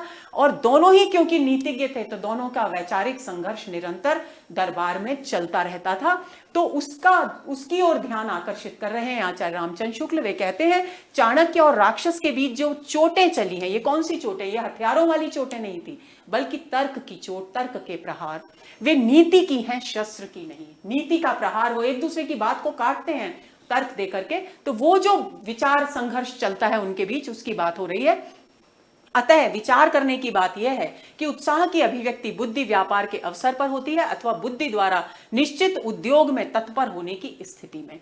यानी उत्साह किस स्थिति में हमारे सामने आता है? जब हमें कोई बुद्धि की बात दिखाई देती है तब, या कोई व्यक्ति बुद्धि के द्वारा सोचकर नियोजित रूप से, योजनाबद्ध रूप में किसी कर्म की ओर तत्पर हो जाता है, कर्म को करने के लिए आगे बढ़ता है, तब हमें उत्साह दिखाई देता है। इस बात पर दो विकल्प हमारे सामने रख रहे हैं रामचंद्र शुक्ल। हमारे देखने में उद्योग की तत्परता में ही उत्साह की अभिव्यक्ति होती है। अब शुक्ल जी का विचार क्या है? शुक्ल जी कहते हैं कि जब हम देखते हैं कि किसी भी काम को करने के लिए योजनाबद्ध तरीके से जब तत्परता दिखाई देती, उद्योग यानी परिश्रम यानी कर्म करने की जो तत्परता है, उसमें ही उत्साह की अभिव्यक्ति होती है। केवल बुद्धि व्यापार में उत्साह की अभिव्यक्ति नहीं होती। अतः कर्मवीर ही कहना ठीक है। इसलिए कर्मवीर और बुद्धिवीर में से ऐसे मनुष्यों को जो शरीर यानी कर्म और बुद्धि के संतुलन से उत्साह हो पूर्वक अपना कार्य करते हैं, उन्हें कर्मवीर कहना चाहिए, बुद्धिवीर नहीं। बुद्धिवीर के दृष्टांत कभी कभी हमारे पुराने ढंग के शास्त्रार्थों में देखने को मिलते हैं। अब बुद्धिवीर किसको कहना चाहिए? ये तो हो गए कर्मवीर।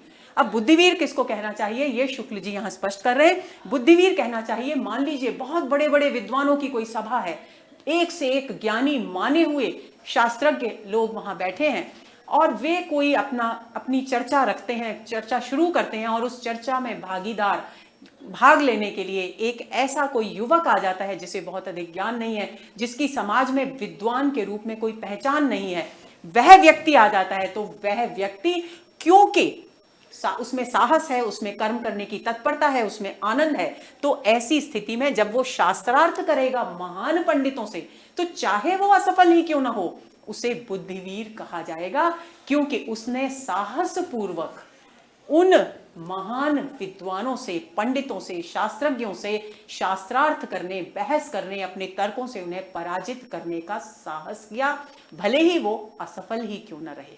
तो यानी परिणाम की सफलता व्यक्ति को उत्साही नहीं बनाती, बल्कि परिणाम में जो आनंद, जो कर्म की तत्परता, जो बुद्धि का संयोग है, वो व्यक्ति को उत्साही बनाता है। ऐसा व्यक्ति जो इतने बड़े विद्वानों के बीच अपनी बात कहने का साहस रखता है, निश्चित रूप से शुक्ल जी के अनुसार उसे बुद्धिवीर कहा जाना चाहिए। आगे चलते हैं।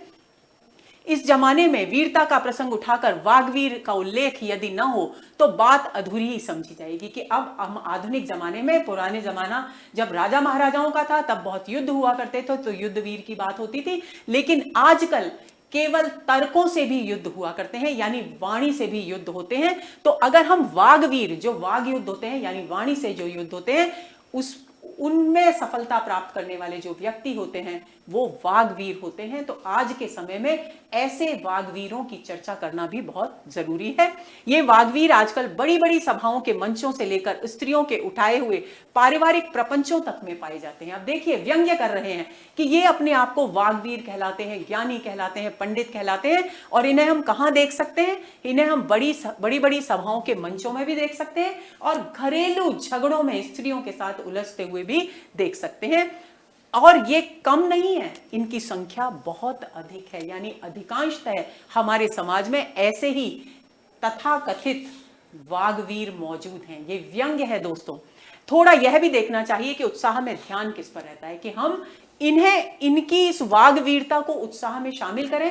उससे पहले हमें क्या सोचना चाहिए कि इन लोगों का उत्साह, ध्यान किस में रहता है। जब उत्साह में हम ध्यान को देख लेंगे कि ध्यान किस पर केंद्रित है, तो हम सच्चे उत्साह की पहचान कर पाएंगे। कर्म पर, अब 3 बिंदु हैं, कर्म पर ध्यान है, उसके फल पर ध्यान है, या व्यक्ति या वस्तु पर ध्यान है। किस पर ध्यान केंद्रित रहता है एक उत्साही व्यक्ति का उत्साह प्रदर्शित करते समय, तो वो निर्णय करता है कि उसका उत्साह किस प्रकार का है। हमारे विचार में उत्साही वीर का ध्यान आदि से अंत तक पूरी कर्म श्रृंखला पर से होता हुआ उसकी सफलता रूपी समाप्ति तक फैला रहता है। यानी सच्चा उत्साही वही है जो अपने कर्म पर, फल पर ध्यान नहीं देता, कर्म पर ध्यान देते हुए फल तक पहुंचता है। अब उसका ध्यान सीधे फल पर नहीं पहुंचता, कर्म पर होते हुए फल तक पहुंचता है, वो व्यक्ति सच्चा उत्साही माना जाएगा। इसी ध्यान से जो आनंद की तरंगें उठती हैं, वे ही सारे प्रयत्न को आनंदमय कर देती है। और क्योंकि उसका ध्यान कर्म पर है और आनंद पूर्वक वो उस कर्म को कर रहा है, तो आनंद की जो तरंगें इस दौरान उठती हैं, वो उसके कर्म की सफलता को निर्धारित कर देती हैं। युद्धवीर में विजेतव्य, जो आलंबन कहा गया है, विजेतव्य जिसे जीतना है, जिस पर विजय प्राप्त करनी है, उसे विजेतव्य कहा गया है। जो आलंबन कहा गया है उसका अभिप्राय यही है कि विजेतव्य कर्म प्रेरक के रूप में वीर के ध्यान में स्थित रहता है। जब हमें जिसको पराजित करना है, उस शत्रु पर हमारा ध्यान निरंतर, युद्धवीर का ध्यान निरंतर केंद्रित रहता है। और इसलिए क्यों केंद्रित रहता है? क्योंकि वो हमें और ताकत के साथ और साहस के साथ और बुद्धि के साथ कर्म करने की प्रेरणा देता है। आगे चलते हैं।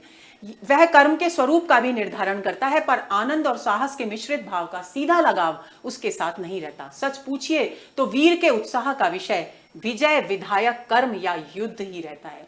जिस प्रकार वीरों की दृष्टि भले ही विजेतव्य पर यानी अपने शत्रु पर रहती है, क्योंकि उससे उसको कर्म करने की, युद्ध करने की प्रेरणा मिलती है, लेकिन उसका वास्तविक दृष्टि कहां रहती है? अपने युद्ध पर ही रहती है, क्योंकि उससे प्रेरणा लेकर वो अपनी दृष्टि कहां केंद्रित करता है? युद्ध पर केंद्रित करता है। दानवीर, दयावीर और धर्मवीर पर विचार करने से यह बात स्पष्ट हो जाती है। दान दयावश, श्रद्धावश या कीर्ति लोभवश यानी अपनी समाज में अपना यश प्राप्त करने के लिए कि हम बहुत बड़े दानी हैं, इस तरह के लालच से जब कोई दान दिया जाता है, तो वो दान कहलाता है। दान में यानी दान 3 स्थितियों में दिया जाता है। एक तो हम दया से के वशीभूत होकर देते हैं, एक किसी के प्रति श्रद्धा भाव से भरकर देते हैं, और एक कीर्ति की लालसा में यश लिप्सा के कारण भी देते हैं। यदि श्रद्धावश दान दिया जा रहा है तो दान पात्र वास्तव में श्रद्धा का, और यदि दयावश दिया जा रहा है तो पीड़ित यथार्थ में दया का विषय या आलंबन ठहरता है। यानी श्रद्धा पूर्वक दान हम किसको देते हैं? जिसके प्रति हमारे मन में श्रद्धा का भाव हो। दया पूर्वक दान हम किसको देते हैं? जिसके प्रति हमारे मन में दया का भाव हो। तो इसलिए वो उस विषय पर केंद्रित रहता है, यानी कर्म पर ही केंद्रित रहता है दृष्टिकोण।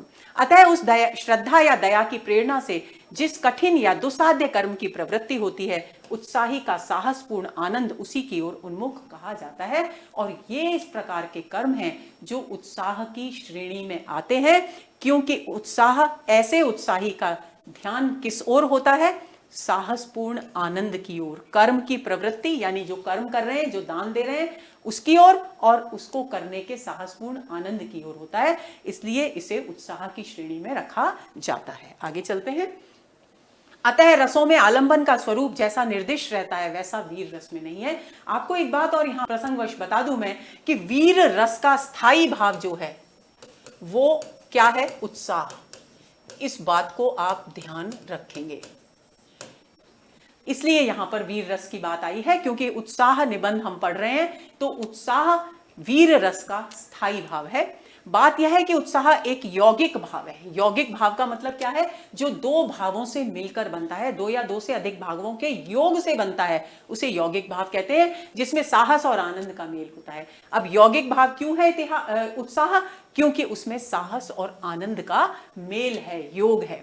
जिस व्यक्ति या वस्तु पर प्रभाव डालने के लिए वीरता दिखाई जाती है, उसकी ओर उन्मुख कर्म होता है, कर्म की ओर उन्मुख उत्साह नामक भाव होता है। सारांश ये है कि किसी व्यक्ति या वस्तु के साथ उत्साह का सीधा लगाव नहीं होता, यानी उत्साही व्यक्ति की दृष्टि प्रत्यक्ष रूप से किसी व्यक्ति पर केंद्रित नहीं होती, बल्कि अपने कर्म पर केंद्रित होती है, और कर्म से होते हुए परिणाम तक केंद्रित रहती है।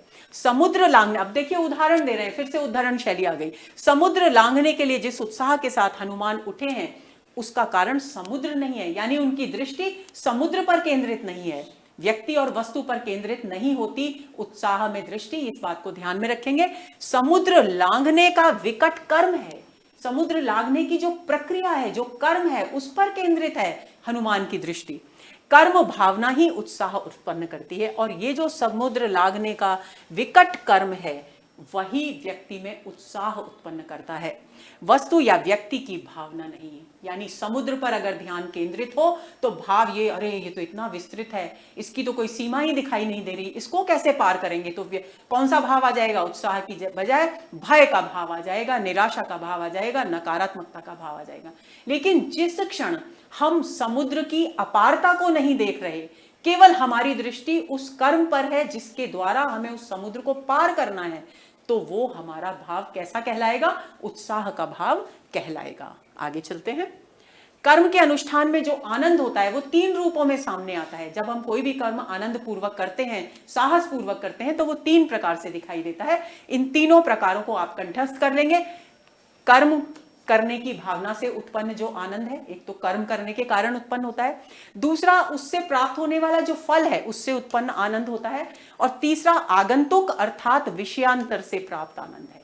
अब विषयांतर से प्राप्त आनंद ये तो स्पष्ट है, विषयांतर से प्राप्त आनंद को आप समझ लीजिए। विषयांतर क्या है? विषयांतर ये है, जैसे मान लीजिए आज आपका आरपीएससी का रिजल्ट आया है और आपने अपना एग्जाम 2nd ग्रेड की परीक्षा उत्तीर्ण कर ली है, तो आपके मन में कैसा भाव होगा? आनंद का, उत्साह का। आप उत्साहित होंगे और आप सोचेंगे कि अब मैं अगली परीक्षा ये वाली पास कर लूंगा, अब मैं उसमें सफलता प्राप्त कर लूंगा। ये उत्साह आपको होगा। और उस उत्साहित होने की प्रक्रिया में अगर कोई व्यक्ति आपसे कोई ऐसा काम भी कह दे जिसको आप कभी भी करना पसंद नहीं करते हैं, आप उस उत्साह की धुन में उस काम को भी आनंद पूर्वक कर देते हैं। यानी वहां उस काम को करने से आपको जो आनंद प्राप्त हुआ वो कौन सा आनंद है? विषयांतर से प्राप्त आनंद।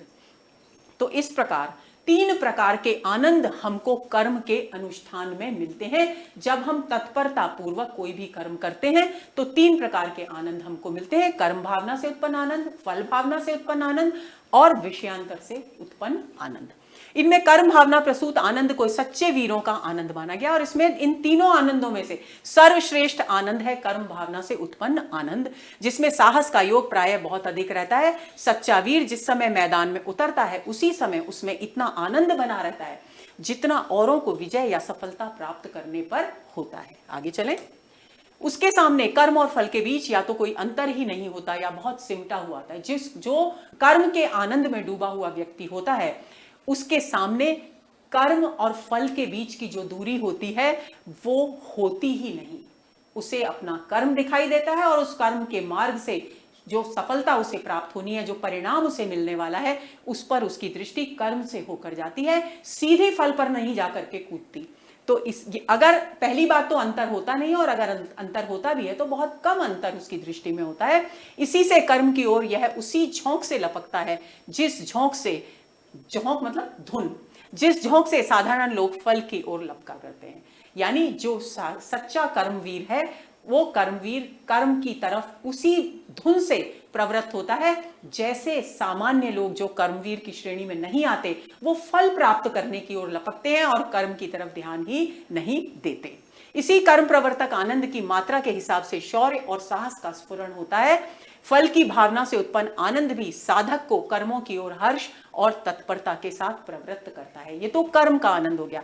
अब कई बार हमें कोई काम करने के बाद, चाहे वो कितना ही कठिन क्यों न हो, जो फल प्राप्त होने वाला है वो बहुत आनंदित करने वाला है। तो ऐसी स्थिति में उस फल को प्राप्त करने की उम्मीद से भी जो कर्म करने वाला साधक है, जो व्यक्ति है, उसमें आनंद का संचार होता है और वो दुगने उत्साह से उस कार्य को करने के लिए आगे बढ़ता है।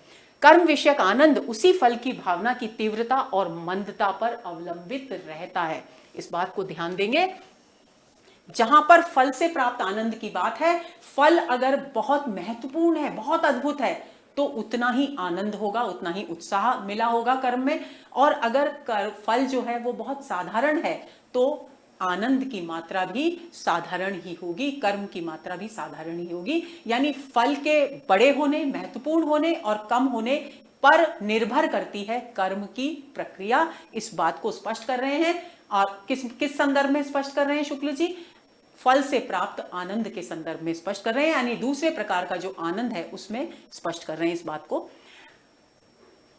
उद्योग के प्रवाह के बीच, उद्योग यानी कर्म, उद्योग के प्रवाह के बीच भी जब फल की भावना मंद पड़ जाती है, यानी कर्म करते करते जब हमें लगता है अरे यार ये फल तो हमें मिलेगा ही नहीं, तो यानी हमारी जब फल की भावना हल्की पड़ गई तो उसकी आशा कुछ धुंधली पड़ जाती है, तो फल लेने की आशा, फल प्राप्त होने की संभावनाएं कमजोर पड़ जाती हैं। तब आनंद की उमंग भी गिर जाती है।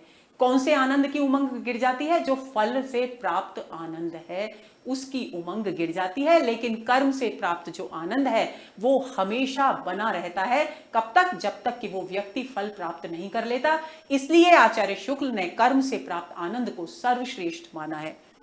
और उसी के साथ उद्योग में भी शिथिलता है। और जैसे ही ये कर्म की आनंद की उमंग गिरी, जो प्रयत्न किया जा रहा है उस लक्ष्य तक पहुंचने के लिए, वो भी ढीला पड़ जाता है, शिथिल हो जाता है। पर कर्म भावना प्रधान उत्साह बराबर एक रस रहता है। ये बात मैं स्पष्ट कर चुकी। ये सूक्ति वाक्य आ गया, यानी यहां पर व्याख्या पहले हो गई, सूक्ति बाद में, तो व्याख्या सूत्र शैली यहां है। कर्म भावना, लेकिन जब दृष्टि कर्म पर केंद्रित होती है किसी व्यक्ति की, तो उसमें उत्साह निरंतर शुरुआत से लेकर और परिणाम तक पहुंचने तक की स्थिति में एक जैसा उत्साह बना रहता है। इसीलिए वो सच्चा उत्साह है। आगे चले। फलासक्त उत्साही असफल होने पर खिन्न और दुखी होता है, पर कर्मासक्त उत्साही केवल कर्मानुष्ठान के पूर्व की अवस्था में हो जाता है। अब देखिए, फलासक्त जो फल की कामना करके जो व्यक्ति काम कर रहा है, वो अगर असफल हो जाता है तो निराश हो जाता है, दुखी हो जाता है, कमजोर सा महसूस करने लगता है अपने आप को। लेकिन जो कर्म पर दृष्टि रखकर काम करता है उत्साही व्यक्ति, अगर वो असफल होता है तो वो निराश नहीं होता, बल्कि जहां से उसने कर्म की शुरुआत की थी वहां तक उसका उत्साह वापस लौट आता है और उसके मन में संकल्प उठता है कि अब मुझे दोबारा से योजनाबद्ध तरीके से इस कर्म को सफलतापूर्वक संपन्न करना है। यानी वो निराश नहीं होता, क्योंकि उत्साह कैसा है? आनंद वर्ग का भाव है। अतः हम कह सकते हैं कि कर्म भावना प्रधान उत्साह ही सच्चा उत्साह है। देखिए बार बार एक बात कही जा रही है, कर्म भावना प्रधान उत्साह ही सच्चा उत्साह है। फल भावना प्रधान उत्साह तो लोभ का ही एक प्रच्छन्न रूप है। यानी लोभ यानी लालच, प्रच्छन्न का मतलब होता है छिपा हुआ, यानी जो स्पष्ट रूप से अच्छा दिखाई देता है लेकिन वास्तव में वो लोभ है।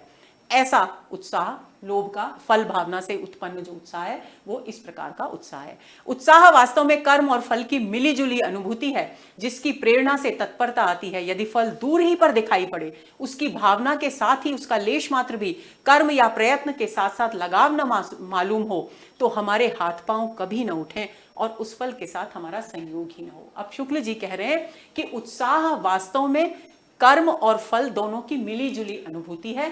जब व्यक्ति, जो काम करने वाला है, जो उत्साही व्यक्ति है, उसकी दृष्टि कर्म से होकर फल तक जाती है तो उसका उत्साह बना रहता है। अगर केवल कर्म पर रहे और फल तक पहुंचे ही ना, तो संभवतः उसका जो प्रयत्न है वो उतना सक्रिय रूप में हमारे सामने नहीं आए, यानी उसकी जो कर्मठता है, जो सक्रियता है, वो संभवतः हमारे सामने आएगी ही नहीं और हमें वो परिणाम कभी नहीं मिलेगा जो उसके द्वारा कर्म किए जाने पर हमें मिलता। आगे चलें। इसमें कर्म श्रृंखला की पहली कड़ी पकड़ते ही फल के आनंद की भी कुछ अनुभूति होने लगती है। यदि हमें यह निश्चय, यानी जब कर्म पर दृष्टि रखता है व्यक्ति, तो कर्म श्रृंखला, कर्म की शुरुआत करते ही फल का आनंद अनुभव करने लगता है कि जैसे जैसे वो आगे बढ़ता है वैसे वैसे उसे फल का के प्राप्त होने का आनंद मिलने लगता है। यदि हमें यह निश्चय हो जाए कि अमुक स्थान पर जाने, देखिए उदाहरण दिया जा रहा है इस बात को पुष्ट करने के लिए, यदि हमें यह निश्चय हो जाए कि अमुक स्थान पर जाने से हमें किसी प्रिय व्यक्ति का दर्शन होगा, तो उस निश्चय के प्रभाव से हमारी यात्रा भी अत्यंत प्रिय हो जाएगी। हम चल पड़ेंगे और हमारे अंगों की प्रत्येक गति में प्रफुल्लता दिखाई देगी। यही प्रफुल्लता कठिन से कठिन कर्मों के साधन में भी देखी जाती है। वे कर्म भी प्रिय हो जाते हैं, भी कर लेंगे इसको, वे कर्म भी प्रिय हो जाते हैं और अच्छे लगने लगते हैं। जब तक फल तक पहुंचाने वाला कर्म पथ अच्छा ना लगेगा, तब तक केवल फल का अच्छा लगना कुछ भी नहीं। इस बात को अंडरलाइन कर लेंगे, जब तक फल तक पहुंचाने वाला जो कर्म पथ है वो अच्छा ना लगेगा, तब तक केवल फल का अच्छा लगना कुछ भी नहीं है।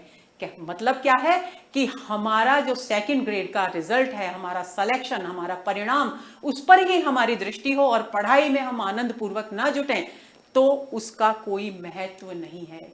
यानी हमें अध्ययन, हमें पढ़ाई में उतनी ही कर्म पथ आनंद महसूस करना चाहिए जितना कि सफलता के फल के प्राप्त होने पर हम महसूस करने वाले हैं। तभी हम सच्चे उत्साही माने जाएंगे। फल की इच्छा मात्र हृदय में रखकर जो प्रयत्न किया जाएगा वह अभावमय, आनंद शून्य होने के कारण निर्जीव सा होगा, यानी उसका कोई महत्व नहीं है। आगे चलें। कर्म रुचि शून्य प्रयत्न में कभी कभी इतनी उतावली और आकुलता होती है कि जहां कर्म रुचि शून्य यानी कर्म करने से रहित केवल फल पर दृष्टि रखने वाले लोगों की बात कर रहे हैं, मनुष्य साधना के उत्तरोत्तर क्रम का निर्वाह न कर सकने के कारण बीच में ही चूक जाता है। क्योंकि फल पर दृष्टि है तो जिस क्रमबद्ध तरीके से सीढ़ी दर सीढ़ी उसको आगे बढ़ना है फल की तरफ, वो उस क्रम का ध्यान नहीं रख पाता, क्योंकि उसकी दृष्टि कर्म की अपेक्षा फल पर है। तो ऐसी स्थिति में वो चूक जाता है, यानी असफल हो जाता है। मान लीजिए कि ऊंचे पर्वत के शिखर पर विचरते हुए किसी व्यक्ति को नीचे बहुत दूर तक गई सीढ़ियां दिखाई दी और यह मालूम हुआ कि नीचे उतरने पर सोने का ढेर मिलेगा। ढ के नीचे से बिंदी हटा लेंगे। यदि उसमें इतनी सजीवता है कि उक्त सूचना के साथ ही वह उस स्वर्ण राशि के साथ एक प्रकार का मानसिक संयोग अनुभव करने लगा तथा उसका चित्त प्रफुल्ल और अंग सचेष्ट हो गए, तो उसे एक एक सीढ़ी स्वर्णमयी दिखाई देगी। एक एक सीढ़ी उतरने में उसे आनंद मिलता जाएगा, एक एक क्षण उसे सुख से बीतता हुआ जान पड़ेगा और वह प्रसन्नता के साथ उस स्वर्ण राशि तक पहुंचेगा। यानी कोई पहाड़ पर चढ़ा हुआ व्यक्ति है और उसको नीचे जाती हुई, बहुत दूर तक जाती हुई सीढ़ियां दिखाई देती हैं और उसे पता चलता है कि इन सीढ़ियों को पार कर उसे सोने का ढेर मिलेगा। तो वो जो सच्चा उत्साही है वो प्रत्येक सीढ़ी को पार करते समय फल पर भी उसकी दृष्टि है और सीढ़ी पर यानी कर्म पर भी उसकी दृष्टि है, तो वो सफलतापूर्वक अपने लक्ष्य तक यानी उस सोने के ढेर तक पहुंच पाएगा। लेकिन जिसकी दृष्टि केवल और केवल उस सोने के ढेर पर है, सीढ़ियों पर नहीं, वो या तो उल्टे मुंह गिरेगा, औंधे मुंह गिरेगा, चोट खाएगा और असफल होगा। इस प्रकार उसके प्रयत्न काल को भी फल प्राप्ति के काल के अंतर्गत ही समझना चाहिए। इसके विरुद्ध यदि उसका हृदय दुर्बल होगा, उसमें इच्छा मात्र ही उत्पन्न होकर रह जाएगी, तो अभाव के बोध के कारण उसके चित्त में यही होगा कि कैसे झट से नीचे पहुंच जाए। क्यों ऐसा होगा? क्योंकि दृष्टि कहां है? फल पर है। कैसे झट से नीचे पहुंच जाए, उसे एक एक सीढ़ी उतरना बुरा मालूम होगा, और आश्चर्य नहीं कि वह या तो हार कर बैठ जाए कि अरे अभी तो इतना टाइम लगेगा, कैसे पहुंचूंगा वहां तक, कुछ रुकावट आ गई तो क्या होगा, तो वो हार कर बैठ सकता है। एक विकल्प ये हो सकता है, क्योंकि दृष्टि कहां है? फल पर है, यानी उसका उत्साह सच्चा उत्साह नहीं है। या लड़खड़ा कर एक की बजाय एक एक सीढ़ी ना उतर करके चार चार सीढ़ियां कूद कर आगे बढ़ने की कोशिश करेगा, तो लड़खड़ा कर मुंह के बल गिर पड़े। फल को विशेष आसक्ति से कर्म के लाघव की वासना उत्पन्न होती है। चित्त में यही आता है कि कर्म बहुत कम या बहुत सरल करना पड़े और फल बहुत सा मिल जाए। देखिए, इस बात को आप बहुत अच्छे से ध्यान में रखेंगे कि यहां से फल को विशेष आसक्ति से कर्म के लाघव, लाघव मतलब लघु से बना है लाघव शब्द, यानी कर्म कम करना पड़े की वासना उत्पन्न होती है। यानी भाव ऐसा उत्पन्न होता है हमारे मन में कि हम कम से कम मेहनत में ज्यादा से ज्यादा प्राप्त कर लें। तो वहां स्थिति क्या होती है? वहां पर जो उत्साह होता है वो बहुत कमजोर होता है। ऐसी स्थिति उत्साह, सच्चे उत्साह की श्रेणी में नहीं शामिल की जाती। सच्चे उत्साह की श्रेणी में शामिल वह किया जाता है कि हमारा लक्ष्य जितना ऊंचा है, हमारे कर्म भी उतने ही योजनाबद्ध और आनंद पूर्वक संपादित किए जाएं। आगे चलें। श्री कृष्ण ने कर्म मार्ग से फलासक्ति की प्रबलता हटाने का बहुत ही स्पष्ट उपदेश दिया। व्यंग्य है सामाजिक व्यवस्था पर। श्री कृष्ण ने जो कहा था कर्मण्येवाधिकारस्ते मा फलेषु कदाचन, उस श्लोक को यहां पर बताया जा रहा है कि हे अर्जुन, तू केवल कर्म की इच्छा रख, फल की इच्छा मत रख। ये बात, इस बात को यहां पर शुक्ल जी स्पष्ट कर रहे हैं।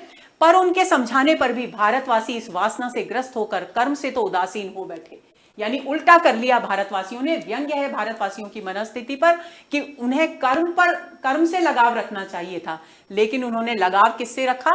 फल से लगाव रखा, और फल के इतने पीछे पड़े कि गर्मी में ब्राह्मणों को एक पेठा देकर ही पुत्र की आशा करने लगे। बहुत सारे उन लोगों पर व्यंग्य जो सोचते हैं कि ब्राह्मण को एक पेठा दान में देंगे तो उसके आशीर्वाद से हमें पुत्र की प्राप्ति हो जाएगी। ऐसे भी समाज में अंधविश्वासी लोग हैं, तो उन पर व्यंग्य है।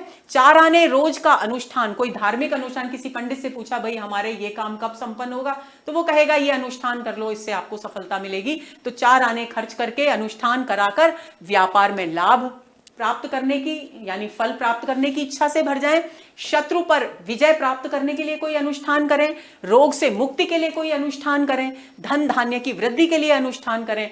और ये सब किस लिए किया जा रहा है? फल प्राप्ति के लिए, जल्दी से जल्दी फल प्राप्त हो जाए। रोग से मुक्ति के लिए चिकित्सा का मार्ग, लंबा मार्ग नहीं अपनाया जा रहा, यानी कर्म लाघव हो गया। धन धान्य की वृद्धि के लिए कर्म नहीं किया जा रहा, परिश्रम नहीं किया जा रहा कि हम ज्यादा कमाएं, बल्कि कर्म लाघव किया जा रहा है। छोटा कर्म और बड़े फल की उम्मीद की जा रही है। भारतवासियों की इस मनोवृत्ति की ओर संकेत कर रहे हैं आचार्य शुक्ल। आसक्ति प्रस्तुत या उपस्थित वस्तु में ही ठीक कही जा सकती है। कर्म सामने उपस्थित रहता है, इससे आसक्ति उसी में चाहिए। क्यों? क्या सफलता की कुंजी क्या है? कि कर्म हमारे सामने है, तो हमारी आसक्ति, हमारा लगाव कर्म में ही होना चाहिए। फल तो हमसे दूर है, और फल तक पहुंचने के लिए हमें कर्म का रास्ता पार करना ही पड़ेगा, तो फल दूर रहता है। ऐसी स्थिति में अगर फल से आसक्ति रखेंगे तो सफल कभी नहीं होंगे, लक्ष्य तक कभी नहीं पहुंचेंगे। और कर्म का लक्ष्य काफी है। जिस आनंद से कर्म की उत्तेजना होती है और जो आनंद कर्म करते समय तक बराबर चला चलता है, उसी का नाम उत्साह है। यानी जहां से कर्म शुरू किया जाए, वहां से अपने लक्ष्य तक पहुंचने तक जब कर्म की निरंतरता, आनंद की निरंतरता, साहस की निरंतरता बनी रहती है, वही सच्चा उत्साह है। आगे चलें। कर्म के मार्ग पर आनंद पूर्वक चलता हुआ उत्साही मनुष्य यदि अंतिम फल तक न भी पहुंचे, कि कोई जरूरी नहीं कि हमने बहुत परिश्रम किया, बहुत मेहनत की, कर्म किया, आनंद पूर्वक कर्म किया, साहस पूर्वक कर्म किया, लेकिन फिर भी कई बार ऐसा होता है कि हम अपने लक्ष्य को प्राप्त करने में सफल नहीं होते, तो उस स्थिति का वर्णन कर रहे हैं शुक्ल जी। तो भी उसकी दशा कर्म न करने वाले की अपेक्षा अधिकतर अवस्थाओं में अच्छी ही रहेगी। तो भी वो व्यक्ति उस व्यक्ति से अच्छा है जिसने कर्म नहीं किया। क्यों अच्छा है? क्योंकि कर्म करने के कारण उसे वो जो विशाल अनुभव प्राप्त हुआ वो जीवन में कभी ना कभी उसके काम निश्चित रूप से आने वाला है। यानी वो व्यक्ति जो कर्म नहीं कर रहा उससे वो हर स्थिति में श्रेष्ठ है, सफल है, विजय प्राप्त करने वाला है। क्योंकि एक तो कर्म काल में उसने जितना जीवन बीता वह संतोष या आनंद में बीता, उसके उपरांत फल की अप्राप्ति पर भी उसे यह पश्चाताप नहीं रहा कि मैंने कोशिश ही नहीं की, तो इसलिए मैंने प्रयत्न ही नहीं किया। ये पश्चाताप उस व्यक्ति को नहीं होता। जो कर्म नहीं करते उनके पास ये पश्चाताप भी होता है। फल पहले से कोई बना बनाया पदार्थ नहीं होता। अनुकूल प्रयत्न कर्म के अनुसार उसके एक एक अंग की योजना होती है। बुद्धि द्वारा पूर्ण रूप से निश्चित की हुई व्यापार परंपरा का नाम ही कर प्रयत्न है। देखिए किस तरीके से कर्म किया जाए उस बात को यहां परिभाषित कर दिया है। आप लोग चाहें तो इसको अपने जीवन में ढालकर सफलता का द्वार खोल सकते हैं। कैसे? वो कह रहे हैं बुद्धि द्वारा पूर्ण रूप से निश्चित की हुई व्यापार परंपरा। व्यापार का मतलब यहां बिजनेस वाला व्यापार नहीं है बल्कि कर्म है। कर्म परंपरा का नाम ही प्रयत्न है कि प्रयत्न हमारे तभी सफल होते हैं जब बुद्धि के द्वारा पूरी तरह से योजनाबद्ध रूप में किए जाएं। तो ऐसे जब कर्म होते हैं उनको ही हम प्रयत्न कहते हैं और ऐसे प्रयत्न हमेशा सफल होते हैं। ये बात रख रहे हैं हमारे सामने आचार्य शुक्ल। आगे चले। किसी मनुष्य के घर का कोई प्राणी बीमार है। अब जो बात उन्होंने पिछली उसमें कही उसको यहां स्पष्ट कर रहे हैं उदाहरण के द्वारा।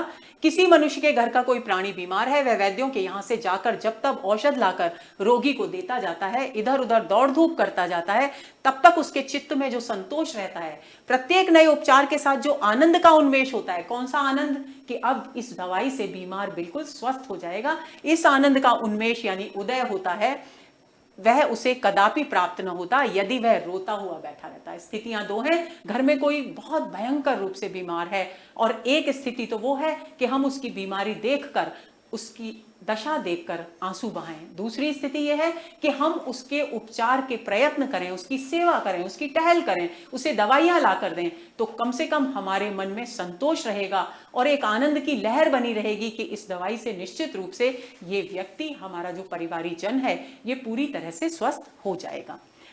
प्रयत्न की अवस्था में उसके जीवन का जितना अंश संतोष, आशा और उत्साह में बीता, अप्रयत्न की दशा में उतना ही अंश केवल शोक और दुख में कटता।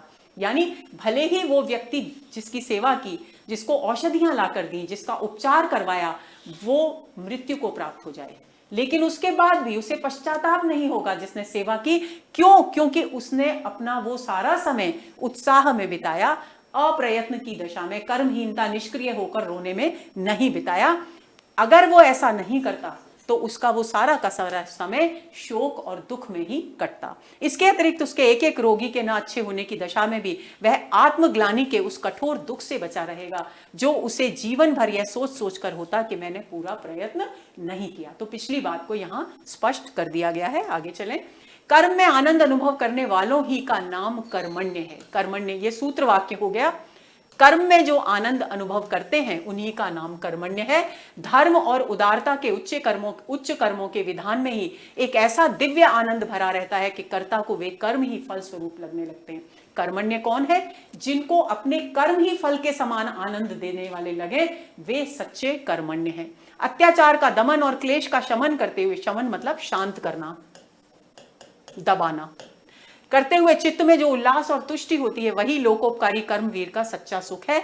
यानी जब कोई कर्म करते हैं हम और उसका परिणाम समाज पर बहुत अच्छा आने वाला होता है, लोक का उपकार करने वाला होता है, तो कर्मवीर के लिए इससे बड़े आनंद की बात और कोई नहीं होती। उसके लिए सुख तब तक के लिए रुका नहीं रहता जब तक कि फल प्राप्त न हो जाए, बल्कि उसी समय से थोड़ा थोड़ा करके मिलने लगता है जब से वह कर्म की ओर हाथ बढ़ाता है। यानी जो कर्मण्य व्यक्ति हैं, जब से कर्म करना शुरू करते हैं एक निश्चित दिशा में, तब से उस फल प्राप्ति के आनंद को भी अनुभव करने लगते हैं। कभी कभी आनंद का मूल विषय तो कुछ और रहता है, पर उस आनंद के कारण एक ऐसी स्फूर्ति उत्पन्न होती है जो बहुत से कामों की ओर हर्ष के साथ अग्रसर होती है। यानी एक आनंद, एक कर्म के आनंद की सफलता दूसरे कर्म के लिए आनंद का भाव भी मनुष्य के हृदय में उत्पन्न करती है। आगे चलें। इसी प्रसन्नता और तत्परता को देख लोग कहते हैं कि वे काम बड़े उत्साह के साथ किए जा रहे हैं। यदि किसी मनुष्य को बहुत सा लाभ हो जाता है या उसकी कोई बड़ी भारी कामना पूर्ण हो जाती है तो जो काम उसके सामने आते हैं उन सबको वह बड़े हर्ष और तत्परता के साथ करता है। अभी एक उदाहरण मैंने आपको दिया आपके सेकंड ग्रेड के रिजल्ट का, उसे यहां पर जोड़कर इस बात को समझने की कोशिश करेंगे। उसके इस हर्ष और तत्परता को भी लोग उत्साह ही कहते हैं। इसी प्रकार किसी उत्तम फल या सुख प्राप्ति की आशा या निश्चय से उत्पन्न आनंद फलोन्मुख प्रयत्नों के अतिरिक्त दूसरों के व्यापारों के साथ संलग्न होकर उत्साह के रूप में दिखाई पड़ता है। यदि हम किसी ऐसे उद्योग यानी कर्म में लगे हैं जिससे आगे चलकर हमें बहुत लाभ या सुख की आशा है तो हम उस उद्योग को उत्साह के साथ करते ही हैं। अन्य कार्यों में भी प्रायः अपना उत्साह दिखा देते हैं, यानी एक काम का उत्साह, एक काम का आनंद दूसरे काम के आनंद का कारण बनता है।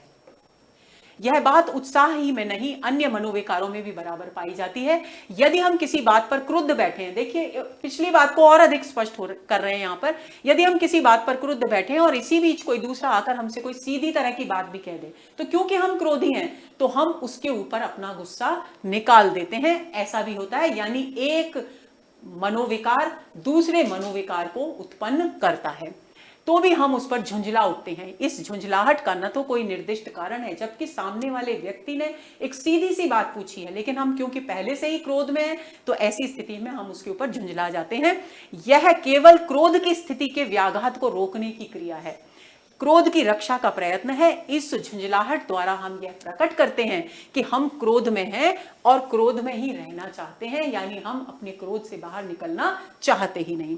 क्रोध को बचाए रखने के लिए हम उन बातों से भी क्रोध को सूचित करते हैं जिनसे दूसरी अवस्था में विपरीत भाव प्राप्त होता है, यानी क्रोध के विपरीत भाव वाले जो कारण है उनमें भी हम क्रोध को ही व्यक्त करते हैं। आगे चलें। इसी प्रकार यदि हमारा चित्त किसी विषय में उत्साहित रहता है तो हम अन्य विषयों में भी अपना उत्साह दिखा देते हैं। इस बात को मैंने अभी आपको स्पष्ट किया। यदि हमारा मन बढ़ा हुआ रहता है, बढ़ा हुआ मतलब खुश रहता है, आनंदित रहता है, उत्साहित रहता है, तो हम बहुत से काम प्रसन्नता पूर्वक करने के लिए तैयार हो जाते हैं। इसी बात का विचार करके सलाम साधक लोग, चापलूस लोग हाकिमों से मुलाकात करने के पहले अर्दलियों से उनका मिजाज पूछ लिया करते हैं। व्यंग्य है ये कि जो चापलूस लोग होते हैं वो साहब तक पहुंचने से पहले उनके जो अर्दली जो बाहर बैठे होते हैं उनसे पूछ लेते हैं भाई साहब का मूड कैसा है, ताकि अगर उनका मूड खराब है तो कहीं ऐसा ना हो एक साधारण सी बात पर वे भी उनके क्रोध के शिकार बन जाए, तो इसलिए वो उनका मिजाज पूछ लिया करते हैं। तो ये हुआ हमारा आज का उत्साह निबंध। आगे चलते हैं, अब इनके मुख्य बिंदुओं पर एक सरसरी नजर डालते हैं। आप अच्छी तरह से समझ ही चुके हैं। जो बातें आपको मूल रूप से इस निबंध के विषय में ध्यान में रखनी है वे बिंदु हैं ये। सबसे पहला बिंदु है मानव हृदय में प्रमुखतः दुख और आनंद के भाव विद्यमान होते हैं। स्पष्ट है, आनंद के भावों में उत्साह आता है और दुख के भावों में भय महत्वपूर्ण है। दूसरा बिंदु है धैर्य, साहस और आनंदपूर्ण प्रयत्न ही उत्साह है। तीसरा बिंदु युद्धवीर, दानवीर और दयावीर उत्साह के भेद किए गए हैं। चौथा, बिना कर्म किए घोर प्रहार सहना साहस और कष्ट सहकर भी अपनी जगह से न हटना धीरता है। ये वो बिंदु है जहां पर साहस और धीरता और उत्साह में क्या अंतर है उसको लेखक ने स्पष्ट किया है। अगला बिंदु, दानवीरता में अर्थ त्याग का साहस होता है, तत्परता और आनंद होने पर उत्साह की स्थिति आती है। यानी दानवीर व्यक्ति तभी दानवीर कहलाएगा जब त्याग का साहस हो, तत्परता हो और आनंद हो। आगे चलें, अगला बिंदु देखें। किसी शुभ परिणाम पर ध्यान केंद्रित करके मान, अपमान, निंदा, प्रशंसा की परवाह न करते हुए परंपरा विरुद्ध आनंदपूर्ण तत्परता से कार्य करने वाला व्यक्ति ही उत्साही और वीर कहलाता है। इस बात को हम बहुत विस्तार से अभी समझ चुके हैं। शारीरिक एवं बौद्धिक श्रम को आनंदपूर्ण तत्परता से करने वाला व्यक्ति उत्साही, कर्मवीर और बुद्धिवीर कहलाता है। उत्साही व्यक्ति का ध्यान सदैव अपने कर्म पर ही केंद्रित रहता है। आगे चलते हैं। अब इस निबंध की जो महत्वपूर्ण सूक्तियां हैं जिन पर आधारित प्रश्न पूछा जा सकता है वे महत्वपूर्ण सूक्तियां यहां पर है। देखिए, सबसे पहली सूक्ति है दुख के वर्ग में जो स्थान भय का है वही स्थान आनंद के वर्ग में उत्साह का है। तो इस तरह का प्रश्न आ सकता है कि आनंद के वर्ग में यह स्थान किसका है, तो आपको दिखना होगा उत्साह का है। साहसपूर्ण आनंद की उमंग का नाम उत्साह है। जिन कर्मों में किसी प्रकार का कष्ट या हानि सहने का साहस अपेक्षित होता है उन सबके प्रति उत्कंठापूर्ण आनंद उत्साह के अंतर्गत लिया जाता है। धृति और साहस दोनों का उत्साह के बीच संचरण होता है, यानी धृति यानी धीरता और साहस दोनों उत्साह के दौरान उत्पन्न होने वाले भाव हैं। दानवीर में अर्थ त्याग का साहस अर्थात उसके कारण होने वाले कष्ट या कठिनता से सहने की क्षमता अंतर्निहित रहती है। कर्म मात्र के संपादन में जो तत्परतापूर्ण आनंद देखा जाता है वह उत्साह ही कहा जाता है। अगला देखिए, बात यह है कि उत्साह एक यौगिक भाव है जिसमें साहस और आनंद का मेल रहता है। उत्साह को शुक्ल जी ने यौगिक भाव क्यों माना है, इस तरह का प्रश्न आ सकता है। तो उत्तर होगा जी क्योंकि उसमें आनंद और साहस का मेल रहता है। कर्म भावना प्रधान उत्साह ही सच्चा उत्साह है। शुक्ल जी के अनुसार सच्चा उत्साह किसे कहा जाता है, कहा गया है कर्म भावना प्रधान उत्साह को सच्चा उत्साह कहा गया है। जब तक फल तक पहुंचने वाला कर्म पथ अच्छा न लगेगा तब तक केवल फल का अच्छा लगना कुछ भी नहीं। फल की इच्छा मात्र हृदय में रखकर जो प्रयत्न किया जाएगा वह अभावमय और आनंद शून्य होने के कारण निर्जीव सा होगा। यानी व्यक्ति तभी सफल होगा जब उसकी दृष्टि कर्म पर से होती हुई फल तक पहुंचे, केवल सीधी फल पर केंद्रित ना हो। फल की विशेष आसक्ति से कर्म के लाघव की वासना उत्पन्न होती है। कर्म के लाघव को मैं आपको समझा चुकी हूं, यानी कम कर्म करें और फल ज्यादा पाने की जो लालसा है वो इस स्थिति में होती है। कब होती है, जब व्यक्ति की दृष्टि कर्म पर नहीं सीधे फल पर केंद्रित होती है। जिस आनंद से कर्म की उत्तेजना होती है और जो आनंद कर्म करते समय बराबर चलता है उसी का नाम उत्साह है। बुद्धि द्वारा पूर्ण रूप से निश्चित की हुई व्यापार परंपरा का नाम ही प्रयत्न है। अब बात आती है उत्साह निबंध पर आधारित महत्वपूर्ण प्रश्नों की। पहला प्रश्न देखिए, आचार्य शुक्ल के निबंध किस पुस्तक में संकलित है? विचारमणि, कुछ विचार, चिंतामणि या निबंधायन? तो स्पष्ट सी बात है, बहुत गहरी चर्चा, लंबी चर्चा की थी हमने। सी विकल्प बिल्कुल सही है। चिंतामणि के 4 भाग हैं, उनमें शुक्ल जी के निबंध संकलित किए गए हैं। लेकिन आपको इस बात में यह भी ध्यान रखना है कि चिंतामणि का केवल पहला भाग ही शुक्ल जी के जीवन काल में प्रकाशित हुआ था। आगे चलें। आचार्य शुक्ल द्वारा रचित उत्साह किस प्रकार का निबंध है?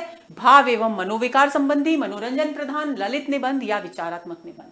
तो हमने स्पष्ट किया था भाव एवं मनोविकार संबंधी निबंध है उत्साह, तो ए विकल्प सही उत्तर है। तीसरा प्रश्न, आचार्य शुक्ल की निबंध शैली की सबसे महत्वपूर्ण विशेषता क्या है? सूत्र व्याख्या शैली, शैली कर लेंगे या अ हटा देंगे, दोनों तीनों जगह पर आ गया है। व्याख्या सूत्र शैली, विश्लेषणात्मक शैली, तो ये तीनों शैलियां हमको मिलती हैं शुक्ल जी की निबंध शैली में। तो विकल्प डी बिल्कुल सही उत्तर है, यानी उपर्युक्त सभी शुक्ल जी की निबंध शैली की विशेषताएं हैं। आगे चले। चौथा प्रश्न, शुक्ल जी के अनुसार उत्साह किस वर्ग का भाव है? दुख वर्ग का, आनंद वर्ग का, करुणा वर्ग का या क्रोध वर्ग का? तो आनंद वर्ग का भाव है। और दुख वर्ग का कौन सा बताया है? भय भाव बताया है। आगे चले।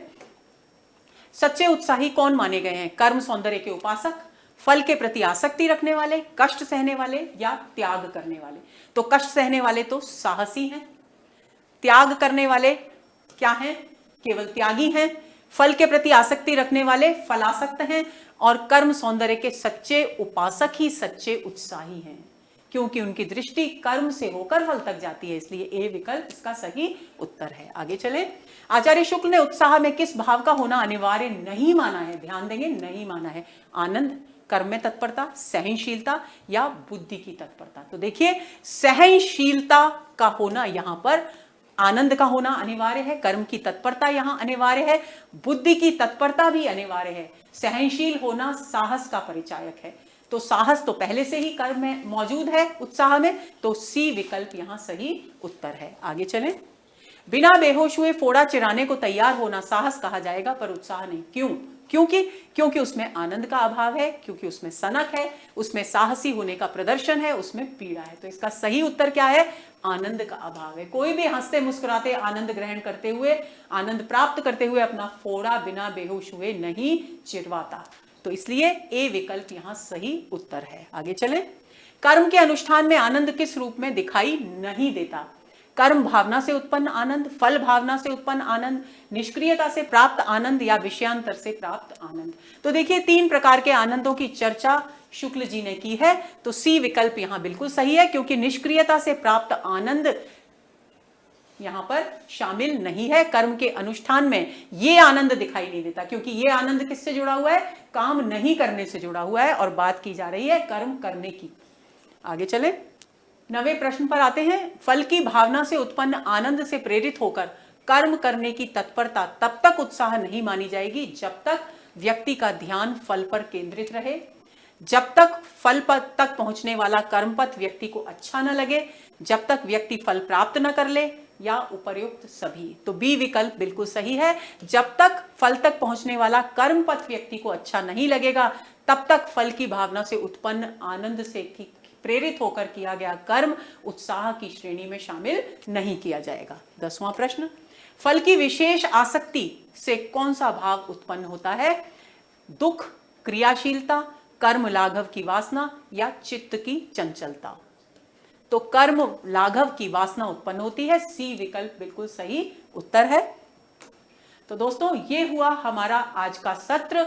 उत्साह निबंध पर हमने बहुत गहरी अच्छी चर्चा की। उम्मीद करती हूं हमेशा की तरह कि ये निबंध आपको अच्छी तरह से समझ में आ गया होगा। तो अगले निबंध के सत्र के इंतजार में रहिए। फिर से हम एक अच्छा सा निबंध पढ़ेंगे शुक्ल जी का और आनंद प्राप्त करेंगे, उसकी गहराई को जानेंगे। अध्ययनरत रहिए, प्रयत्नरत रहिए, और फल पर ध्यान केंद्रित मत कीजिए।